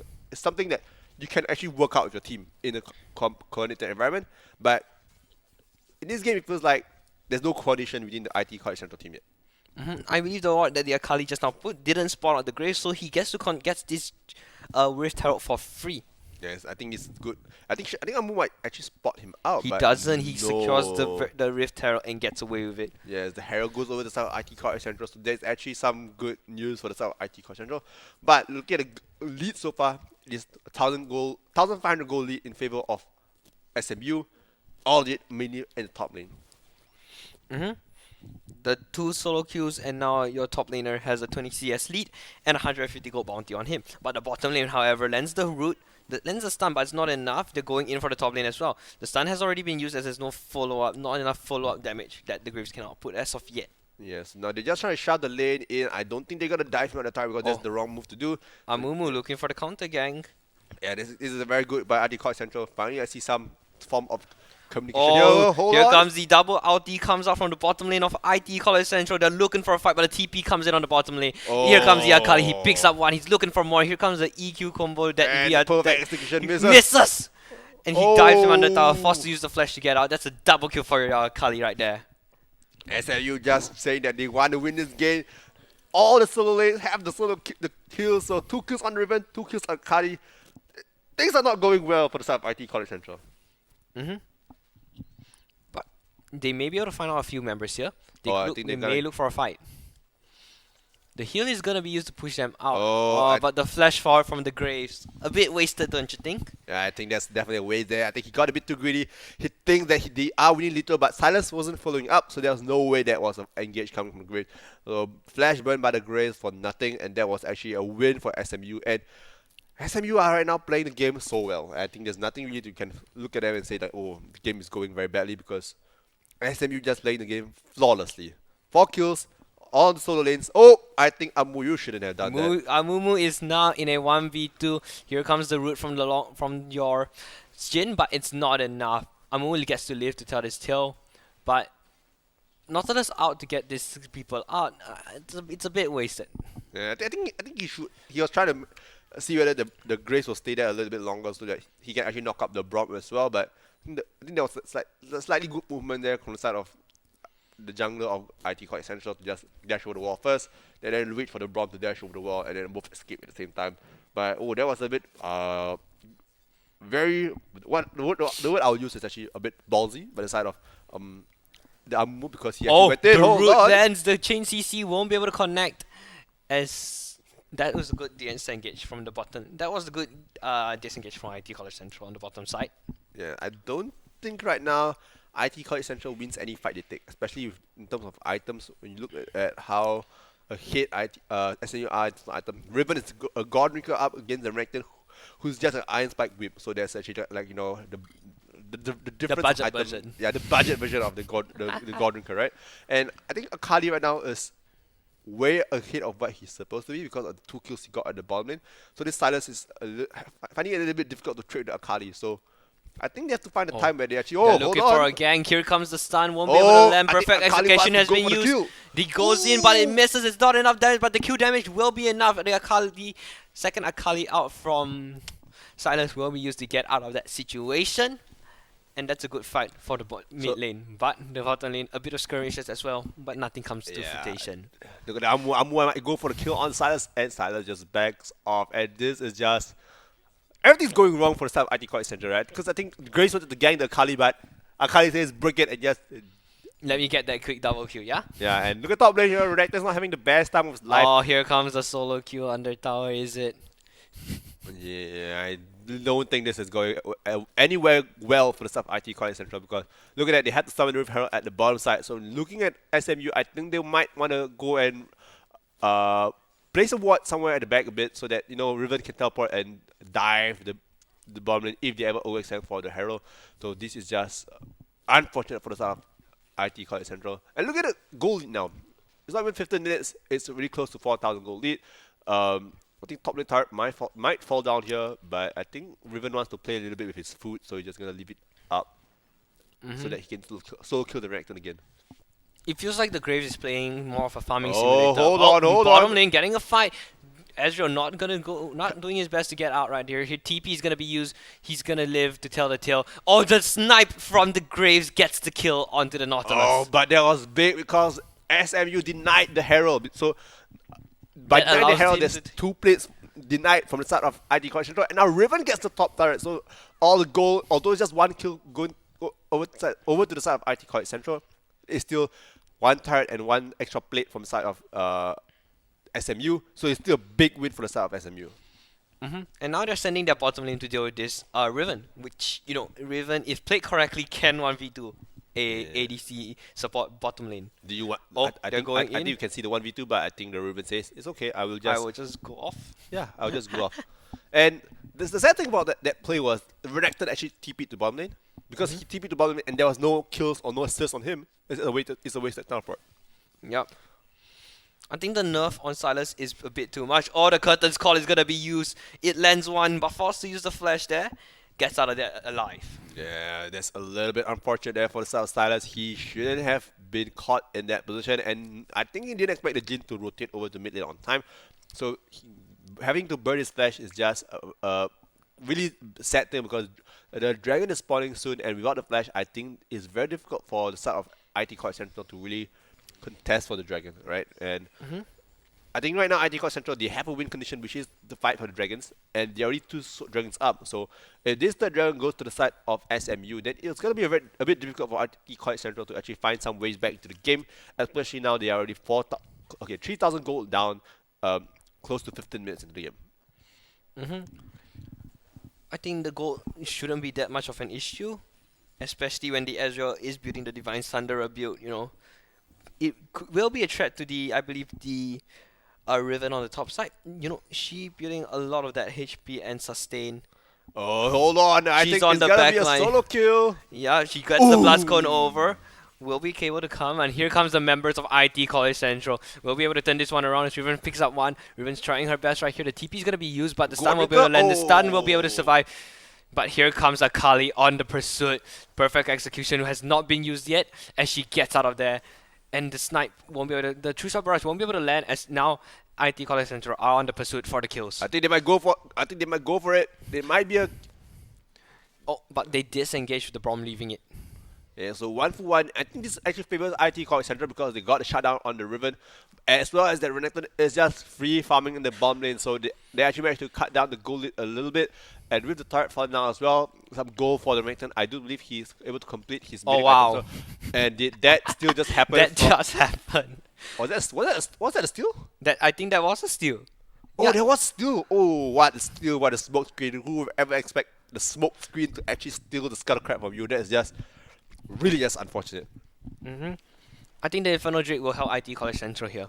The extra damage that it gives, you know, will help IT College Central catch up with the gold loss. Yes, but the issue now is whether they are in a position to contest for the dragon, because in terms of items, right, I guess the Renekton just finished his Mythic, so he's able to at least survive long enough in the fight to do relevance in terms of tanking and damage. But look at the item. Akali with the Mythic, Riven already completed the Mythic. Jane is already... Okay, never mind. It seems that Renekton just wants to start the dragon by himself. The will be able to land, the hook will be able to go through, but here comes Renekton on the backline. The heal won't be enough, she gets knocked up, will get chain CC, but look at IT College Central, they want to fight this dragon. Everyone is low on HP, but SMU doing most of the damage that, close enough, but the out from Brom is not enough. That's a double kill for the Riven, and she's looking for more for the side of Ezreal for dessert. So it's Graves against the world right now. Graves, can you do it, Graves? He is trying to kite the The smoke screen won't be able to save him, and that's a quadra kill for the Riven. Everyone is so low on SMU right there. Yeah, the Graves against the world. I guess the world is too big for the Graves, especially the Riven, the one-man army, just charging into the back line, killing the Brom, the Ezreal, and then after that the Graves. He's just too fat right now. And then at this point of time, I want to say it's GG well played for the side of IT College Central, because there is really, I don't think, any way you can stop this Riven, especially in the side lanes. You try to send a 4-man into the top lane just now and see Riven just still kill the Stylus in a 1-for-1 when there's actually 4 of your teammates beside you. And the Renekton can't handle the Riven at all. So who can you send against this Riven? You think you need to send the whole IT College Central roster to defeat that one Riven, which currently is sitting at 7-1-0. Yes, I think after he recalled right now, he's going to get his, I think, Black Cleaver, followed by the Death Dance. And look at the goal lead. It's a 4,500 Riven over the Renekton. And that's like pretty much the entire gold lead that SMU has. Yeah, pretty much actually. It's 5k gold on that Riven right there. I think IT College Central have to play for the picks right now. Yes, and the pick they have to pick is actually the Riven. But can they actually afford to send all 5 members down to actually kill this Riven? I don't think so. I think they just have to find the picks on the other members of SMU right here. Oh, hold on. I think this Riven's going for the solo kill. But no, there's a player nearby as well that's being of Graves. Could be caught out actually. You know, Graves can be the one that does most of the damage to Riven. I do think that if the Brom as well as the Stylus and the Graves go together onto the Riven, then there's a chance, you know, for them to actually pick on the Riven. But if it's not these 3, I don't think anyone else can actually stand against the Riven, especially because knowing that there's no Grievous wound on any of the members. She's so going for it's going to be very difficult to really kill this Riven. And look at that, Graves see the Riven and he instantly bams off because there's no way he ever contests this Riven. But I think the Ezreal can be the one who contests this Riven. Right now he's completed 2 items. He's now the main damage dealer of IT College Central. I think SMU right now should have started the Herald earlier, because knowing that Graves is bottom side means there's no contest. But with 30 seconds left, I don't think the Herald will actually be able to be killed on time. So SMU kind of missed out a small window of opportunity to actually capitalize on the jungle being at the bottom side. I think that staying the blue buff was a good move because, Silas is actually very dependent on the blue buff, especially because of the mana cost he has. But other than that, I think SMU just taking it a little bit slow because they don't have to really force it very hard. They're just waiting for a Oh, misstep, here and comes- here comes the stun. The chain CC will be able to land on the Ezreal. Not enough damage from him as he picks it, clean. as the Riven picks up the kill. And now Riven is in a 1v3 situation, not something you want to he's be in, trying to but go for look it. at the chunking damage. The Oh. ult, the heal from Riven, the Gore Drinker will be able to save her for a short time, but the shutdown goes to the Renekton. Yeah, the shutdown went to the Renekton, but it's still a 4-for-1v4, and he got a kill onto the Ezreal. That's just how far ahead this guy is. He's literally daring the entire IT College Central to bring down the entire army down to the bottom side just to match him. And look at that, he's already completed his death dance. And although I think the Renekton was the one who got the shutdown onto the Riven, no one can actually handle this Riven right now because he is 3 items up. And with the death dance, especially against the Renekton and Grace, it's just so much damage negation that comes in from in terms of output, and it's just how much the Riven can do in damage. And you see how much he healed from the Godbreaker. There's no anti-heal from the side of IT College Central yet, so that's just how broken Riven is right now. Talking about healing, have you seen the Mordekaiser W build? The one that mainly focuses on his W ability? Was it a Riftmaker build? It's a Rift Maker, then you go into I believe, Spirit Visage, and then you just build support items because of how much healing it gives. I think I've seen it somewhere before. I'm not that sure, but I remember I saw those clickbait on YouTube, right? And then there's like this guy who says about some healing Mordekaiser build, and there was I was kind of impressed, but I don't think it's that viable, because It's a weird strat that you bring out, but it will not work. yeah. And talking about weird strat, this Riven is actually kind of a weird strat because you don't usually see people blind the Riven, but right now it's working to perfection. 8-2-0 on this champion. 3 items, and actually, if we can see the goal lead, it's actually I think 6,000 in favor of the Riven right now in the bottom lane. Look at it. The gold lead has been a bit shorter. Yeah, it's still about 4,000, right? So 4,000 now. still Instead of maintaining the 5K. goal lead because I think he gave the shutdown over to the Renekton, so Renekton got some gold back.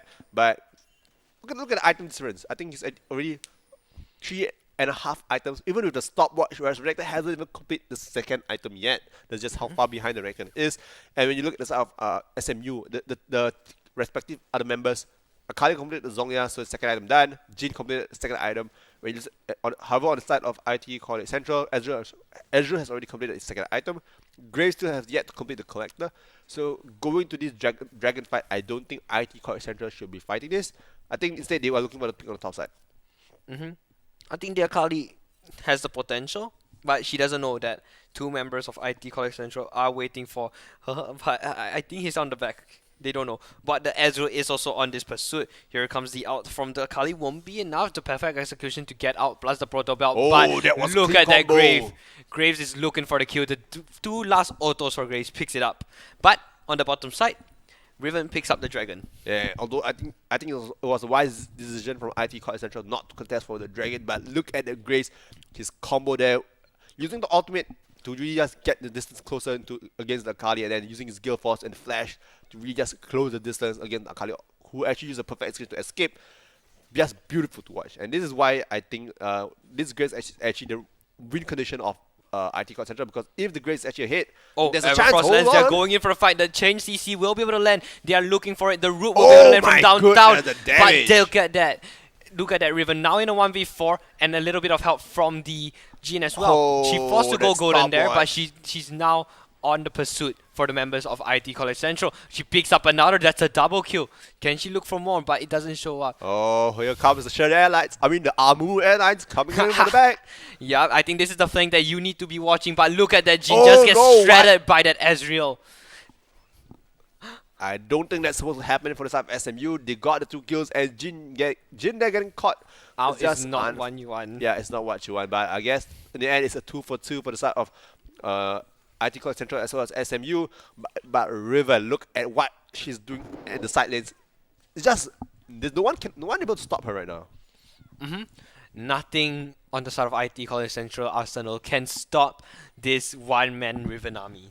Yeah, and the sad thing about this game is that it is an Infernal Soul. It means that the Riven is just gonna get more and more damage. And look here, I think the Riven's going for the soul kill. Oh, the no, back this is life not where flag, you no. wanna be. The Braum will be able to land. It will be the chain CC, but it's good. I think that will be enough to get her out. Here comes the But raid boss. The teleport will be used. Well, and I think IT College Central will be able to pursue this. Used to push them back, but IT College Central looking for a fight. Yeah, that's actually very big because getting the TP means that they can do repeat this again later on. However, the silence TPing there means that hold on. Graves going over the wall, he lands a few autos, and look at that chunk. The ulti misses. That flash from the Jin was so clutch because flashing that direction means that he actually denies a kill onto the Graves. And again, the Graves, he is the win condition for this IT College Central. He is the one making the plays happen, and IT College Central has been playing through him throughout the entire game.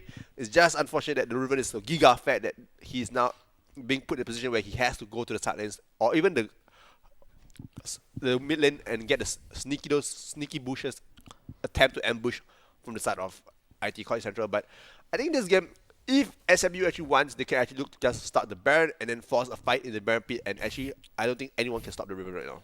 I think we've said way too much on the Riven, but looking at the other members of SMU, it seems that Amu is the one who sets up the fights, and Akali comes in as well to help out that Riven. I mean, if you look at it from that perspective, I agree that there's some setup right there. But when you look at what is the kill participation of every member in the team, I don't think there's any Riven over the wall. Everfrost will be landing under the tower, but look at her. She's doing so much damage under that tower. Execute will be used and picks up that solo kill under the tower as well. That is not looking good for the start of IT College Central.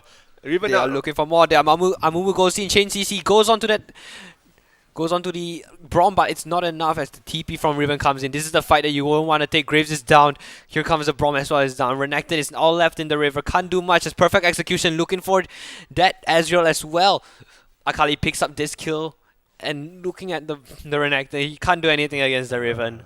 Run, Crocodile, run. This is what Riven is saying to this Renekton as the Renekton falls down to Riven. An ace on the side of SMU. No kills going over to IT College Central. I think this is definitely GG, well played. Game over. Baron going to SMU here means that they can just look to reset after this, come back with all the items that they need, and just end the game from there. I thought there was a chance for the Ezreal to spawn in time and get that true shot barrage off to land, but it won't be as, IT College Central really can't do anything to stop this Riven. Yeah, this Riven is just a little bit too, cannot say a little bit, just too far ahead of the clock right now.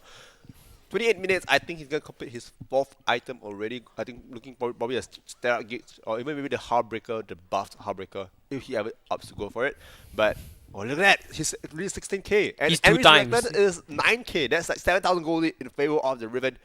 I think it's just in a different game, It's like I think the Riven is looking at this game, he's like thinking, am I actually playing Maple Story, right? Because he's actually just farming on the enemies. Maybe this like the raid, there's like the small bosses. Like I'm not sure what game is actually. Mini bosses. Yeah, those mini bosses, right? And every time he just go for those mini bosses, he's just getting kills after kills. Like there's no competition, and he just look at that, he's just jumping over the wall.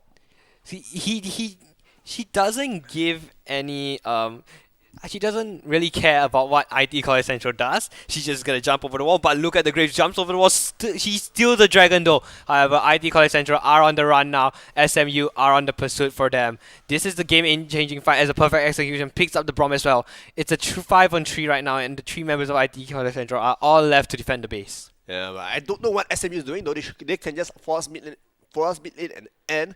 But I think they are looking to just down both inhibitors from the bottom and the mid lane as well. Akali teleporting to the top side. I think they're trying to get all 3 inhibitors down at the same time and then probably look to end the game after that. I think they can just force the mid lane and end. Yeah, they can force the mid lane, but it seems they want to take it safe and take down all the towers before going for the final fight in the base. Yeah.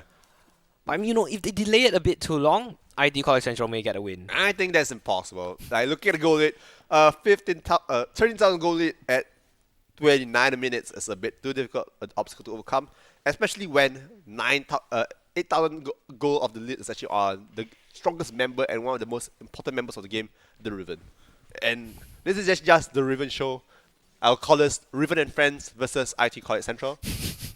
Riven Story, if you want to call it another game. it's just a different game to watch. And I was not expecting this Riven pick. Like we really didn't expect this pick to come out, and it's just a masterclass performance. Yep, that Riven is really showing that, counter picks really doesn't matter towards him. Let's look at him, he just dominates on this Renekton. It's just like, okay, if you ever played Maple Story, right? Like there's this Renekton, there's this crocodile called Alligator, or even the Croco. Okay, so like we always think this as like the mini boss of the crocodiles. It's called Mr. Yeah, but they're looking Mr. for a fight. The final fight, the Hail Mary fight for IT College Central. They can't do anything. It's 2 kills already down. Perfect execution has been used. Silas also can't do anything. No one can do anything towards this SMU setup lineup right here. They're forced to give up this tower and the game as well. Look at him, he's just standing in front of the fountain, just taking all the damage. He doesn't give anything, and Leo Morales managed to get a kill. And look at the Grace. He's just no. Okay. Okay. I guess the Riven just kills him. 16-2 and 3 in the Riven.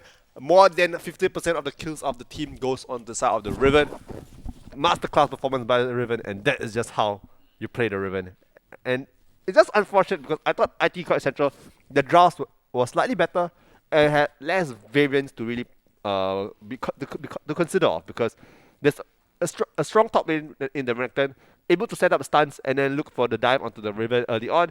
But I think that when you look at how IT College Central were playing, their idea of what they want to do with the draft is different, because Grace was actually looking to invade the Amumu early on, and Renekton wasn't shoving the lane early enough to actually look to deny the to actually help the invade with the Amumu. So not accounting for all these small things is what makes this comp didn't work out in the end, because as the Renekton lane, you generally want to get the early shaft, or maybe look for a good early gank on the top side. That's how you actually enable the Renekton to actually help you with your invades. So I feel that IT College Central, although the draft this game wasn't the best, like I think wasn't as good execution wise. The draft was actually impeccable, because it's actually one of the best drafts that they actually can come up with. But it's more like how they actually use this draft going forward, because I think this draft is like maybe an 8 out of 10, 9 out of 10 at best. But using this draft and how to play the draft is a different story. Right now, I think if I were to rate how they played this draft, that would maybe be a 4 out of 10. Yep. So I think the step-by-step procedure for them going to the quarterfinals would be, can they push this kind of draft that has a 9 out of 10 rating or 8 out of 10 rating and play and execute it to a 7 out of 10 level, 8 out of 10 level. That's the bare minimum. Because if you're going to play every draft at a 10 out of 10, I think that's kind of impossible for most of the schools here, especially maybe except for maybe SIM, because the players can actually play anything they want and they can just get a free victory, even though they play champions that's not in meta. But for other teams who really rely a lot on draft as well as the edge of the champion players itself, they need to look at how to really look at how to play a team comp to the 8 out of 10 level, to the 9 out of 10 level. So, although IT College Central ends up 4th, and unfortunately for them, I think SMU here, they really showed a different kind of playstyle by binding the Riven, knowing that IT College Central didn't really have an answer for it. The Riven pick was amazing. The Akali pick, although didn't really pop up that hard, but it's still a crucial piece of the puzzle as well. And we didn't really talk about how SMU actually lane swap their players around. So that's another issue that we didn't really discuss. So SMU really showing the versatility of the players, a different story as well. And Game 2 really just showed what Group A is all about, the strength of each team just being there. Right. You've heard it all, the SMU, on how they defeated IT College Central with their amazing picks, their players as well. And I believe SMU, can have a chance to really go against SIM if they want to, Yeah, I think actually when you look at Group A, right, these are all potential finalists. If SIM is definitely the finalist. I will never ever exclude SIM in the potential not going to the finals. Like if you want to bet against SIM not going to the finals, that's probably gonna be like you're gonna 0%. lose. You'll probably lose all your money if you ever say that SIM will not make it to the finals. But SMU, I believe they are one of the favorites to actually go into the finals now, because after this performance, what can you say? It's really beautiful to watch. Their solo leaders are just that exceptional, similar to how Ngyan Poly has been playing. And SMU actually won Ngyan Polytechnic earlier on, so that actually shows that they are actually a class above Ngyan Polytechnic in their head-on. But although they did lose to SP in the first game, which I believe was a bit of a weird decision making coming from the side of SMU. But in general, I do feel SMU is a very strong team and one of the potential finalists to go into the finals. Right. Stay tuned. We are gonna go for a break. It's gonna be, I believe, Kaplan against IT College West in the upcoming minutes. Yes. We're gonna see you there. We're gonna take a short break. Yes. So remember to stay tuned for game 3 because if you haven't yet put in #Legion, there's still a chance to win this. So stay tuned.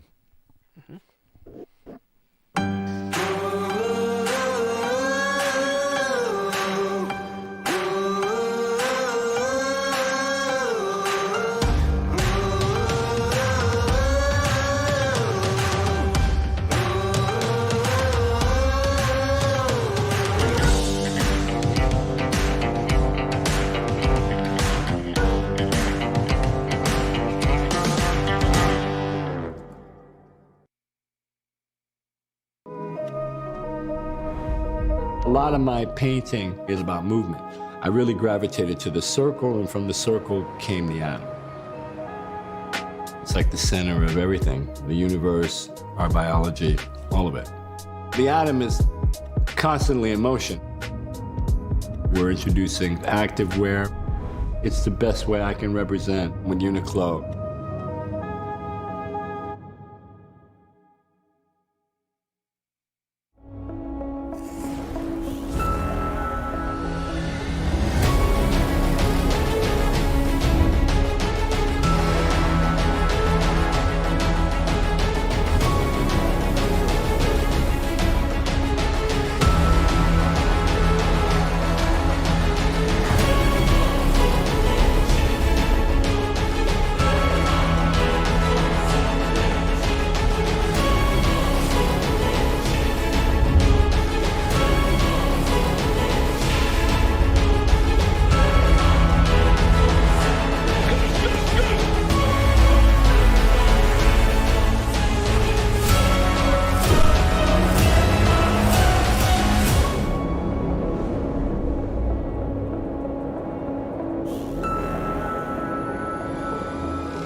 lot of my painting is about movement. I really gravitated to the circle, and from the circle came the atom.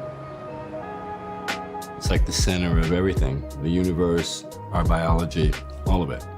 The atom is constantly in motion. We're introducing activewear. It's the best way I can represent with Uniqlo.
Welcome back, ladies and gentlemen. We are live for the final game of the group stage of Week 7, the final week of group stages. I am Raiko, and with me we have Gobsty.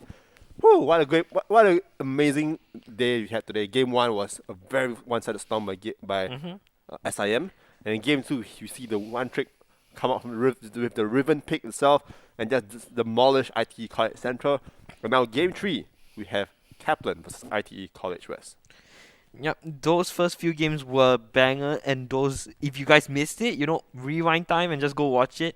Rewind the video, go watch it. It was amazing to see how those schools played. But let's concentrate on what's happening. It's gonna be Kaplan versus IT College West. What are your thoughts, I think that when you look at these two teams, there's no stakes involved, right? Because both teams are out of the quarterfinals. They have no way to come back. But I think it's about the matter of pride. Because when you look at the side of IT College West, they have been winning the last 2 games. So winning this game would actually be their way of saying that they were one of the better teams. It's just unfortunate that the first few games didn't work out. But for Kaplan, they're currently one of the only teams who have not won a single game at all in the tournament. So winning this game will at least show that they have some competitiveness in them to at least win something. Because you definitely don't want to walk out of competition going 0-7. No one wants to be the end of the group stage. At least come out with a win. I think that's what Kaplan is gonna do here. Yeah, and definitely, especially because Kaplan, they are one of the sponsors for the competition itself, so they have a name to represent the Kaplan players itself. So shout out to Kaplan as well as Murdoch, because they are academic sponsors. And if you all didn't know, Kaplan and Murdoch, they actually offer a lot of esports related programs, such as their program development, game software. So if you're ever interested, to pursue something esports related or even game related, not just within the esports field as a player, do check them out. I'm pretty sure you'll find something you'll be interested in. So give it a shot. Yeah, and not only esports and gaming related, they have 250 double degrees, over 22 different specializations and industries. So really do give them a try, check them out. They really can help you find what you want in life. Yeah, especially if you're already working full time, you definitely want something. You want to do something in your part time. So you can look at these degrees as opportunities for you to actually pursue something you're interested in the future. So yeah, so do give some time to maybe look through the Kaplan as well as Murdoch, what they have to offer, because who knows, maybe you'll find something you want there. I mean, over 22 different industries and specializations. How can you not find what you want there? I don't know. Maybe what if, right? What if within this 22 different specialties. Not even a single thing is something you want to do. Imagine, man. It's gonna be very hard, but I think there's like very few people out there that are not in the 22 specializations that Kepler and Murdoch actually have as a course. Yes, I definitely think that there's definitely something for everyone there. So you should be looking to find something you want to do there. However, let's proceed back into the game. I think the game's gonna be starting really soon. So Kaplan versus IT College West. This is the battle. How to describe this is the battle for pride. The battle for winning your first game and the battle for continuing to win on your winning streak, because the past few games you went on a 2-game winning streak. Yep. This is like you said, the battle of pride. Whether Kaplan will get their final win in the entire group stage and get out of here with a high, or will IT College West, end off with a decent streak such that, they can actually give some knowledge back to their juniors back at school. Indeed. So IT College West, they have been, as mentioned before, they are on a 2-game winning streak. So winning this game will be probably boost them maybe to the 5th spot. And if they are in the 5th spot, then definitely they are one of the better few teams who unfortunately not make it to the quarterfinals. But Kaplan, this is the game of winning the first game. And if they don't win this game, they're going to bow out of the competition 0-7. And that's something many teams would not want to do. They want to at least win one game. Right, we're going to head on to pick and bans right here. It's going to be, I believe, Kaplan banning first. So Kaplan will be on the blue side and IT College West on the red side. Edgel being banned out by Kaplan and followed by a Wukong ban by IT College West. Similar bans to the first game we saw from SIM and Nanyang Polytechnic, but the Wukong is too early to ban. I think Wukong is not one of the bans that you want to look for right now, especially he currently, I believe he got nerfed, his health regen, his sustaining lane is going to be it's going to be targeted, So Viego again being banned out. Viego just too much of a problem. And many teams, I think a lot of teams, they can play the Viego, but whether they are able to flex it around, that's the issue that many teams aren't sure of whether the enemy can do it as well. So just banning it out will be the best option to do. Lulu being banned out by IT College West. Maybe just a target ban towards the player from Kaplan, because Kaplan's star player is actually the support player herself. So, banning out the Lulu limits the support pool itself. I think it could be a smart choice, banning out the Lulu, but Kaplan decides to ban out the Varus, which means they cannot lock it in. Yeah, so banning out this Varus is actually very smart, because now you leave all the poke AD carries out. So now you're really going for the full all-in kind of AD carry. So you're looking at Kaisa, you're looking at Tristana, you're looking at maybe even Vayne itself if you want to go all the way in. And if you look at the champion pool itself, there's still a lot of AD carries up for grabs. You can even go for Samura as well if you want to. So without all these 2 poke champions, you can actually look to going for the more team fight oriented kind of AD carry rather than the poke ADC that has been rising in meta lately. Yup, instead Kaplan looks to lock in the Lee Sin first. I think this is a pretty good buy and pay, especially, we've seen this in the very first game. Lee Sin, very strong laner. But we don't expect Lee Sin to straight away just go into the lane, because usually when you pick Lee Sin, you want to flex it around. So if they see the matchup with the Fiora, maybe it's not the most favorable matchup possible, then you definitely want to bring the Lee Sin away from the top lane itself. So I do expect these Lee Sin to be flexed possibly into the jungle, and then Kaplan look to find something that is a better answer to the Fiora. But against the Fiora, usually you want to go for something that has early game advantage, because Fiora is all about the late game. When you reach the mid game to late game, it's all about the damage output you can do through a split pushes. So if they can get to the point where he is useful in the mid to late game, then this Fiora pick would be successful. So Kaplan right now, they need to look at something that has the early game advantage, can deny the Fiora all the resources that the Fiora needs, and from then on, can Kaplan actually look to punish this Fiora pick, because the Fiora doesn't provide you the pressure, then the Fiora is not the pick at all.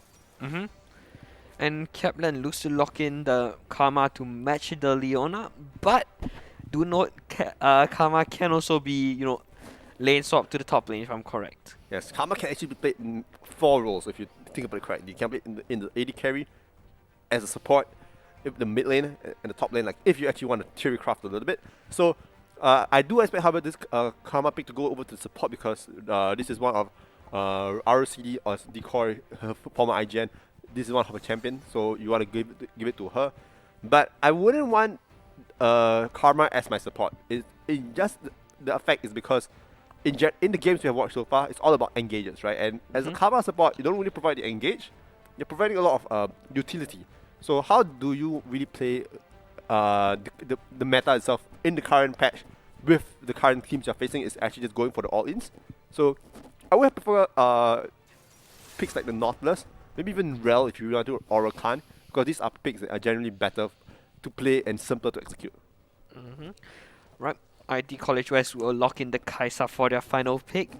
And they're looking maybe to ban out the mid laners, but they don't want to target themselves as of yet. Yeah, so I do expect, however, that Lucian, right, to go actually to match the Fiora, because I think Lucian provides a lot of lane bullying to the Fiora, and Fiora don't really have a way to really get close as efficiently, because if the Fiora misses the Q, then Lucian just pokes you for free. And that's not how you want to play the Fiora, because that's a very difficult way to farm your lane. So I do expect Lucian to go top, jungle probably be the Lee Sin, Karma to the support. So right now, Kaplan, they really just need to look for an AD carry and the mid lane pick as well. ID College West, however, they haven't picked the jungle and the mid lane, so they want to ban out the enemy mid laner, but not limit themselves to the mid lane. You know, thinking about it, they ban out the Kayn. I think they're expecting, the Lee Sin to go to the top, and that's why they ban out the Kayn, Yeah, but that's interesting, right? Because banning out the Kayn actually tells me that you want to keep the Lee Sin in the jungle. Also because by banning out the jungle pools, you're just making sure that Kaplan have no more additional champions to really flex around, so it's 100% going to be a Lee Sin in the jungle. But Kaplan in the end, they got to ban out the Ryze and the Kiana. So there are 3 mid lane bans currently from the second banner phase. So, with red side picking first, IT College West should be able to get a decent mid laner if they want to, but they actually look to get the jungle so that they have the mid counter pick for the mid laner. I like the Lee Sin's outpick, Despite getting some recent nerfs, he's still a dominant jungler. Oh, actually, ROCD actually is looking to get the Braum into the hands of herself, and Karma's actually probably going to the mid lane or even the top lane. And this is actually a very interesting draft coming from Kaplan. I did not expect the Karma to actually go over to the side of the mid lane or top lane. But this comes down to the point of what the Karma does in lane, and it's actually to bully the champion out. So we're gonna see the Lucian AD carry, we're gonna see the Volibear top, I believe it might be the Volibear jungle even as well. So listening, Volibear still being flexed around, but it's most likely the Karma mid lane. I think Karma mid, Lee Sin jungle, Volibear top looks like a pretty good comp. It seems like you're gonna deny the towers and the dives, so it looks like Kaplan wants to go for those tower dives. Yeah, so tower dives are the play style of what Kaplan wants to do, but IT College West, they say, do this, I'm gonna bring the Katarina. And I think there are options to use Katarina, especially in this game, because looking at the picks of Kaplan, they are relatively squishy. But with the Karma Shield, I don't think the chances of getting the shutdowns are as easily as possible. Unless the mantra E is down, or maybe the E is down as well, then the Katarina will have a lot of effectiveness. But looking at the comms itself, I do like IT College West's comm better because it's just much more simpler to execute. But who knows what will happen. Yep. I think IT College West, it's the final game of the week, and they want to show that, they can play Katarina in the games. Yeah, no stakes in this game. It's just a battle of who wins the last game, whether Kaplan can win the first ever game of the tournament, or whether IT College West can continue their winning streak to end it off on a 3-game winning streak. That's just the stakes of the game. So, who do you think will win actually? I think, looking at what they have picked, I think IT College West will win because of how aggressive the Katarina wants to play, I believe. Yeah, so I think similar to the sense that IT College West is probably the favorites to win this game, but it's more of how the jungle as well as the bot lane is much easier to execute for the side of IT College West. There's just so much power in the lane. Braum Lucian, however, is a very strong lane itself. Don't get me wrong, Braum Lucian is one of the most OP bottom lane. It's been around since 2018, I believe, when it was out of nowhere just rose to meta, right? So just how it works is once Braum lands the passive, Lucian uses auto attack, uses skill, and then the double auto attack proc will instantly just proc the stun, and that's from there on it's gonna be a GG if you don't respect that bottom lane as well. So Kaplan actually playing with the most old textbook meta style, which is the Lucian Brom. But looking at Kaplan drafts, I want to see what's happening in the jungle and the top, as well as the mid lane, because with the Volibear, I do expect them to really look for the dives, but will the Volibear actually look? Wait, is the Volibear actually going to the jungle or the top? Actually, we can't really tell. We can't tell. All right, as but of okay, yet. I assume that the Volibear is the jungler. All right, so if the Volibear is the jungler, then I'm looking for the Volibear to actually look to dive the bottom lane because that's where their strong point is, and I expect Karma to be playing to the bottom side a little bit more. However, for IT College West, the strong side is definitely the Fiora. The strong side is also the Xin Zhao and the Katarina 2v2 against the Volibear and Karma. So I'm looking for IT College West to really just look into invading and get the leads from the 2v2s and the 1v1 at the top side. I think the Fiora pick is pretty good, in my opinion. The parry will allow deny that tower dive for a while, parry away the stun, and then throw that stun away to someone else. Yeah, so I think last week you saw this matchup between Mocha as well as, I believe, was Singapore Polytechnic, the Scion in the top lane. So it was a bit favored to Singapore Polytechnic, right, at the start. And then it just went haywire and Fiora starts getting all the solo kills. And then out of nowhere, the game is impossible to play anymore because Fiora just gets too fat and no one's able to match in the side lane. So Fiora is like another Riven, okay? Yep. So, but it's not the same in terms of team fight potential. But in the side lane, it's just a monster to deal with. Yep. And looking at how both of them are roughly similar in style of playstyle, they're more of split pushers rather than team fighters. Yes, I would definitely agree with that because when you look at Fiora the Kid, a lot of it is about being in isolation and finding the vitals to proc so that you're able to get the big chunk of HP through damage. So looking at Fiora, I expect her to be more of a side lane menace than rather to join the team fights. So I'm very curious to see how Mocha will actually play this Fiora because last week we saw Mocha actually played the side lanes very well. But however, I like Kaplan's comp because it forces a lot of dive and team fights. So it's just whether both teams are able to know what the team comps want to do and then play through it. Because if Kaplan actually plays through their team fight style comp and bring everyone around and force the fights, then IT College West will find it very difficult to keep it up with. And then it forces the Fiora to proceed on with them. But if Kaplan, if IT College West know that their job is not really to fight, but just let Fiora split push, then it makes it easier for them to actually execute the comp, and they know that they only contest what they can contest and not overforce it. It's about not getting those early leads, but it's about how you play using those leads. Yeah. So when you look at the scaling factor of both teams, I would favor the scaling to go to the side of IT College West. But if I would favor the early to mid game fights, definitely I'll favor Kaplan. Right, we should be heading on to the Rift at any moment now, because I think. Also, don't forget to hashtag Legion on what team you think will win. Yeah. So you don't want to miss out on the Lenovo KM500 RGB bundle that includes the mouse and the keyboard. So definitely for those who really need some new mouse and keyboard, definitely don't want to miss out on this. So remember to hashtag Legion and the school you think will win and what is the reason you think so. However, now in the game itself, Kaplan versus IT College West, the battle for their pride as well as the win itself. Right, you talk about Volibear being in the jungle, but it seems that Kaplan wants to play Lee Sin in the jungle instead. Yeah, the Lee Sin in the jungle, I feel that Lee Sin will have a better shot fighting the Fiora, especially because the inbuilt sustain of Lee Sin with this W will just prevent him from really taking too much damage against the Fiora. So would have preferred Lee Sin to be at the top side, but I guess Volibear works the same way, right? But just that if the Volibear don't get the double Ws, then there's no healing coming in for the Volibear. Yep. No heal for that Volibear means it's going to be a bit of trouble for you if you're in the top lane. Trouble indeed. So I really want to see how the Volibear is able to survive the Fiora onslaught. And if the Volibear gets a few solo kills on the Fiora, that would be way better, right? Because I am a Fiora player. I also play the Volibear a lot, so I know what is the rough matchup between the two of them. But I'm not the best, so I do sometimes get solo kills from one side and the other side. But I still think that this matchup is really relatively volatile, but it's definitely Fiora favored early game. Right, both junglers start top lane means the top laners will have a bit of issues. We will have a bit of delay in terms of fighting. But I mean, when you look at Xin Zhao just spells cheese, right? Because the Xin Zhao just want to get the cheese gang going on, so I do think that he might go for the early gang top if he wants to. But if he don't want to, then it's just gonna be a full clear to bottom side together with the Lee Sin, and I think they'll be fighting for the bottom scuttle.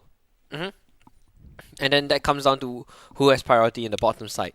And I think this is the aggressiveness you talk about with Fiora in the early game. Yeah, so it is gonna be slightly Fiora favored early game.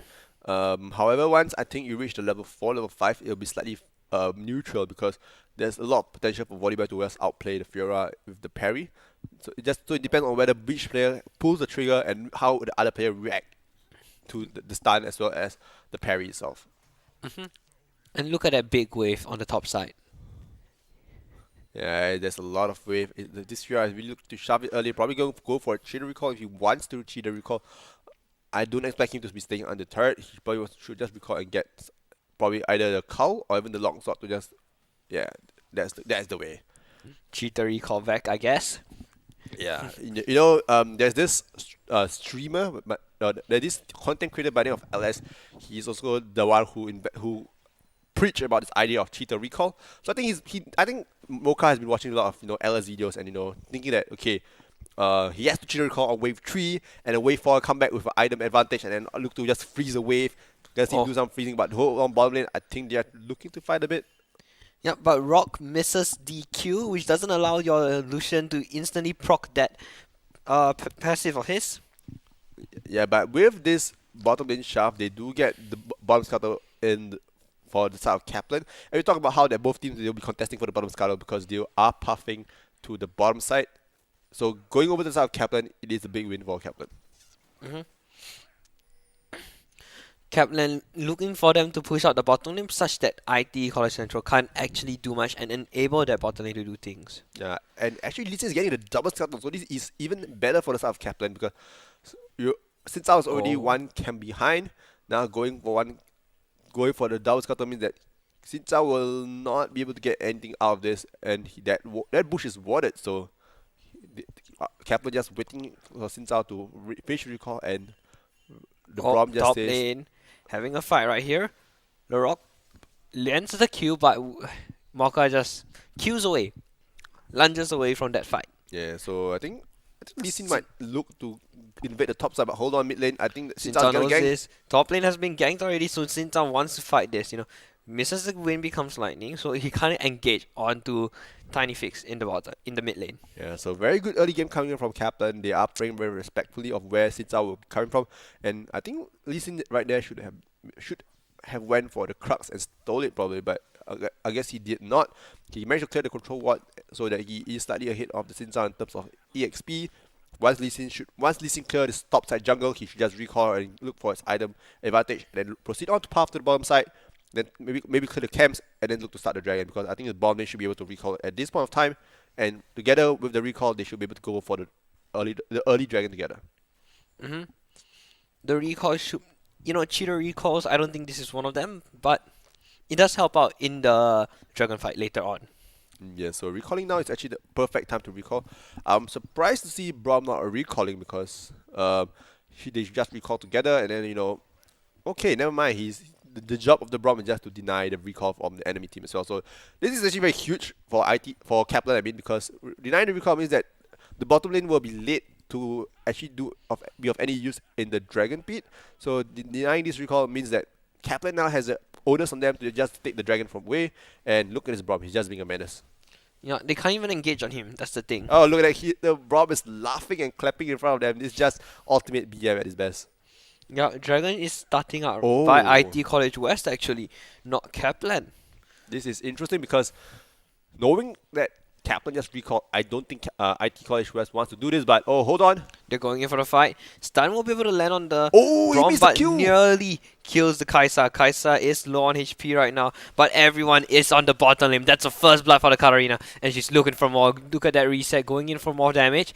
Won't be enough as the Lee Sin, as IT College Central secures the dragon. Everyone's low on HP on IT College West side. They're not doing much right now. Everyone's low on HP. They're trying to go for the Kaisa. Kaisa is now dead. Arctic's trying his best, but the collapse on the Volibear. Now Doll is looking for more with the Katarina as well. Brom Shield will be able to help him survive for a while, but how long will that take before Doll picks him up? He's looking for more, and that's a so-called an ace on the bottom side. Oh, there's a Fiesta, and this fight is 7 minutes in the game. All 5 members are at the bottom side, but it actually all started very well for Kaplan. But the flash from the Lucian, missing his Q onto the Kai'Sa, I believe, was what caused the entire fight to go against the side of Kaplan. And Sincha was actually late to the fight because he was actually busy doing the dragon. So we kind of mentioned about how that Kaplan actually wants to be the one doing the dragon first, but because there was a fight ongoing at the bottom lane, they didn't rotate to the dragon on time. And Sincha managed to get the dragon, and IT College West managed to get the win itself from the fight. This is just a huge momentum swing going into favor of IT College West. Right, and the 2 kills and 3 assists all go to the Katarina. Now that Katarina can just fight anyone, anywhere. I think anyone, anywhere still is debatable because I do agree that he is relatively fat, already on the way to completing his national tooth. So he might be able to really just burst someone down. But if there's a lot of CCs around, then it's very difficult for the Katarina to survive. So he still has to play with precaution. But definitely right now, Katarina is in a favorable position in lane because he is, in terms of goal-wise, he is ahead of the Karma. So Karma will not be able to bully this Katarina as much as he was able to just now. You can't bully the Katarina as much now because the items that she currently received is going to help her boost her fight so much. But Alright, but I don't look think they here. know that the Rift Herald is being taken right now. I think they don't know, but I think they spotted out now, you know, when Kaplan's jungler brought it all the way over to that bush. I think they kind of spotted out, right? But I don't know why Kaplan actually chose to not continue the Rift Herald because the ward actually spotted out Sinzao and Katarina roaming to top side, so Volibear would have naturally just fall back a little bit, but not continuing. Hold on. Stun lands on the Fiora, nothing much you can do. The damage is coming Fiora's off. Fiora's parry will be able to delay some time, but Lorek picks up the kill. Yeah, so this is just a bit of an overextension by Fiora. He knows that he shouldn't be contesting or dueling the Volibear at this point of time. So the kill going over to Lee Sin just means that Fiora misses the entire wave. Although Fiora is ahead of CS, the EXP loss is just massive. But you know, the Singsa is there to pick up the wave. Yeah, but this allows actually Leclerc to actually start the Rift Herald again. So it might be the free Rift Herald being taken by South Kaplan. And this is, I believe, early game Rift Heralds are generally way more impactful than Dragons, in my opinion, because of what you can use with the Rift Herald in terms of getting the momentum as well as the goal lead from the Herald. The amount of map pressure one Rift Herald provides allows you to contest that dragon, while the members of IT College West have to deal with that Herald. Yeah, so hold on. Is this what I think it is? Will he forget the Herald? Could he? Oh, okay. I thought he totally forgot about the Herald, and that's just unfortunate if he does that. So the Rift Herald being taken by Lee Sin, I think he is able to complete another component of his God Drinker. Oh, bot lane looking for a fight. Stun has been landed, but it's not enough. Stun proc will be landing on the Kai'Sa, but not enough damage to pick up the kill. Yeah, so since I was actually already moving down to the bottom side, so he might be here to help in the fight if He gets he spot out. chose to do so. They're going in for the fight. The Solar Flare will miss, but the stun will be able to proc on the Leona, but the push won't be able to come, and the Braum just survives there. Oh, Lee Stun Sin will comes land, and here. here comes the Lee Sin fight. Lee Sin lands the Q onto Doll, and Doll picks it out. The flash back will be able to secure, but the Insect is not enough as Kai'Sa just Killer Instinct herself out of there. my She picks up the Lee Sin as well, and now both members of IT College West are low on HP. This is not looking good for Kaplan. They don't get any of the kills that's within Luna and Kai'Sa, but in the meantime, at top lane, Fiora just solo kills the Volibear. Yeah, I think that's a 2-for-2 essentially, you know. 1-for-1 on the bottom side, 1-for-2 on the bottom side, and then you get a kill on the top side. I think it's a 1-for-1 at the bottom side, and then top lane is just a 1 kill onto the Fiora. So this is actually very big in terms of momentum because now IT College West, Fiora is close to 30 CS above the Volibear, and he got 3 third plates by himself. So that's a really big momentum swing in favor back to IT College West. The goal lead, however, 2,000. 2000 at 11 minutes, not too significant, unlike the other games we have watched. So I think IT College West is playing it pretty safe. Yeah, but this is actually in favor of IT College West because we talked about IT College West being the more scaling team comp. But For Kaplan, however, they need to find something because if they keep falling behind in terms of gold and EXP in the laning phase, then the late game will be non-existent for them. Because we talk about scaling, we talk about IT College West having the better scaling. So Kaplan right now, they really need to look to contest for this dragon because not getting the dragon solo fight means not getting the dragons now means that they are actually losing one of their win conditions, which is to fight for dragons. But now IT College has delayed it long enough for the members of Kaplan to go in the fight, lends them more of the CC, and IT College West looking to fight this. Everyone's low on HP as Dipsy picks up the first kill. Doll is low on HP, the jungler is dead, but it's a double kill for the Katarina. They're looking for more. Braum barely survives there. Oh, there Calling will be used, but it won't be enough as the Katarina picks up a quadra kill. Wait, that's a Penta! No, Is he's it going not? to top lane for the Penta. Oh no, he's not teleporting. I think that was unfortunate. I think if Volibear decides to give the Penta, I think we kind of already said it's going to be game over. But I guess there's still hope left for Kaplan because as long as the Penta kill doesn't go over to Katarina, there's still chance. Yeah, but that should be a solo kill on the top lane. Oh, that's the no. grand challenge procced and Mocha picks up Arctic. It is just everything's going wrong for the side of Kaplan. The early game was again very well played early game, but everything goes wrong when they start to overcommit and now they find themselves in a position where they are now close to 4,000 gold behind IT College West. And now I believe IT College just picks up the very first tower. I think Lee Sin will be there to deny. But Should be. Pray that, Lee Sin can deny, but Mocha just takes the first tower, takes the tower play underneath Lee Sin's noses. yes, and this is actually very, very, very bad for the side of Kaplan because if all this gold going over the Fiora, then Fiora just becomes the split push threat that we kind of highlighted that the Fiora will be. And Katarina right now is 6-0-3 on the way to completing his Riftmaker. So again, they are all accelerated. It's too late. Yeah, no. It's this is too not looking late. good. The plates didn't go over to the side of Kaplan as well. So the Herald in the end wasn't as much used because the plates itself didn't fall over to the side of the champion itself. So wasted Herald, but they do get some chip turret damage on Karma the looking a bit off the grid, a bit too push up. Yep, a little bit off push up, but in the end, going to 15 minutes into the game, IT College West right now with a 4,000 gold lead in favor. Most of them probably being on the Katarina as well as the Fiora. Mocha looking for that kill on Arctic. Oh my god, look at that poke damage. Could even possibly dive him under tower. I mean, if he wanted to, he probably can. Oh. This top lane is over, 100% over. There's nothing you can do as Kaplan, Your lanes are pretty much gone at this point. IT College West is too fat. And dive under tower forces him to use the out as Doll is nearby to pick up the kill. Grand Challenge has not been procced yet as, oh wow, that is a very fast kill. Do you even need the Grand Challenge? That's the question because that was just a bare meat right there for you to take. And it looks like Kaplan's trying to respond something with the bomb side. At the Sonic Wave land, then that'd definitely be a kill. He could insect onto his opponent team, right? So he's going in for it. Insect into the wall, not quite the insect you want, but he is now, that's a wasted out. Yeah, that's a bit too forced because the team was way too far behind to respond. So Kaplan right there trying to find some avenues back into the game, but just the results aren't coming. So now they just fall further and further behind because with that kick wasted, it prevents an opportunity from ever happening within the next minute. So IT College West just taking all the small wins they can. And now nearly their kills are 2 times what Kaplan has. And looking even at the gold lead, they have nearly 6k gold ahead of Kaplan.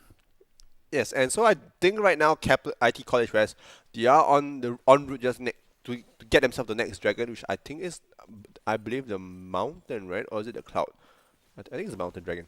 Yep. Should be the mountain dragon, Yeah, it looks like a mountain dragon coming up. So mountain dragon will be very huge for the side. IT College West looking for a fight at the bottom lane, but Kaisa goes down first.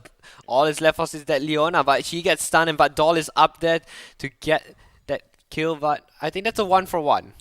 Yeah, 1-for-1 will be very good for the side of Kaplan because any kill right now they get will actually help them to snowball the carries further. So now Lucian is able to complete his guild force, and the kill going over to Leona instead of any of the important members of the team is actually beneficial for some Kaplan because it just delays the item itself.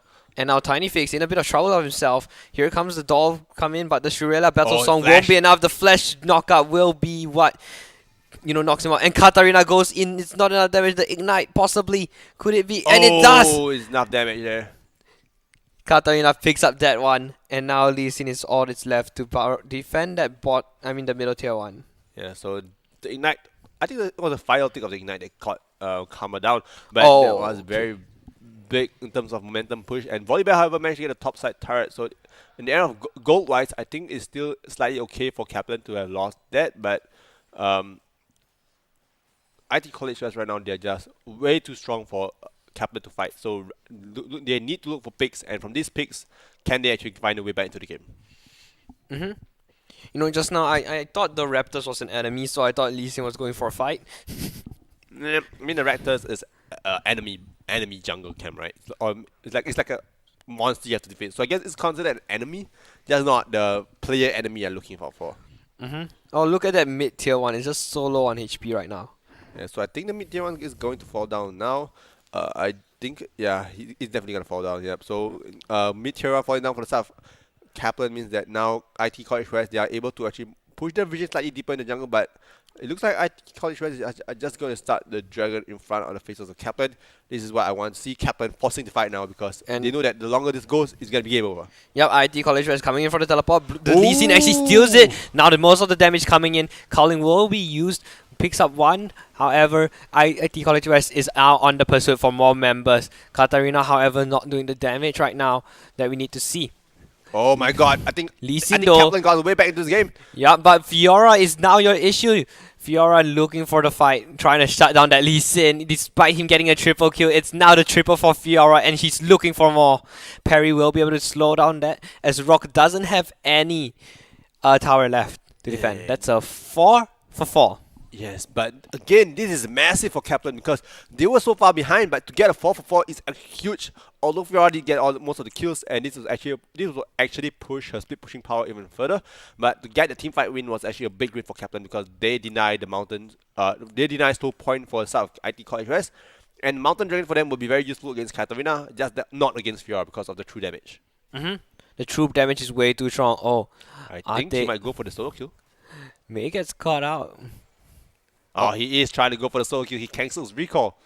He's waiting for the right time for him to go in, Oh, he goes in right he's there. going for it. He knows it. He's going for the solo kill on I think he's proccing all the passives right now. Grand Challenge has been procced and he gets the solo kill onto the side of the top.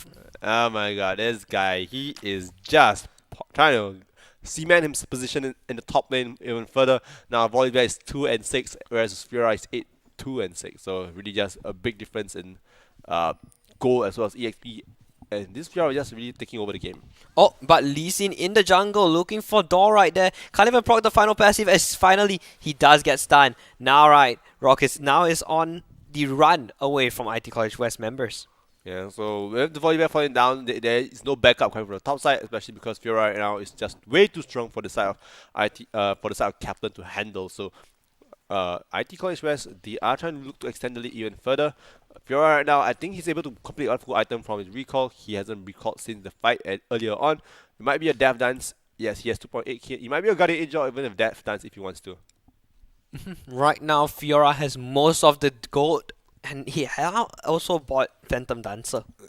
No, sorry, it's Essence River. Yes, Essence River purchased one shot by the Fiora. This is massive because Essence River just provides a lot more split push power, especially because of the Shin stat from the Essence River item itself. Now, Lee have to use the Herald because I think it's gonna run out of time. So this will be a good time for Kaplan to actually push in the mid lane, probably try to get the charge of the mid tier 1 turret so that it does fall down and at least give some go back to South Kaplan. But IT College is trying their best to defend it. Oh, here comes the eye being procced. There's no charge. There's no charge, and the culling is used, trying his best to do the damage that they need. But the bottom lane tower will go down.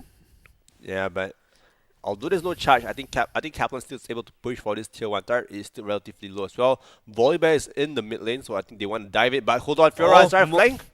Mocha's on the flank right here, going for the fight. The parry will be able to land, but lands it on the wrong person. No. Lee Sin trying his best, gets the kick back, but it's not enough. Look at him.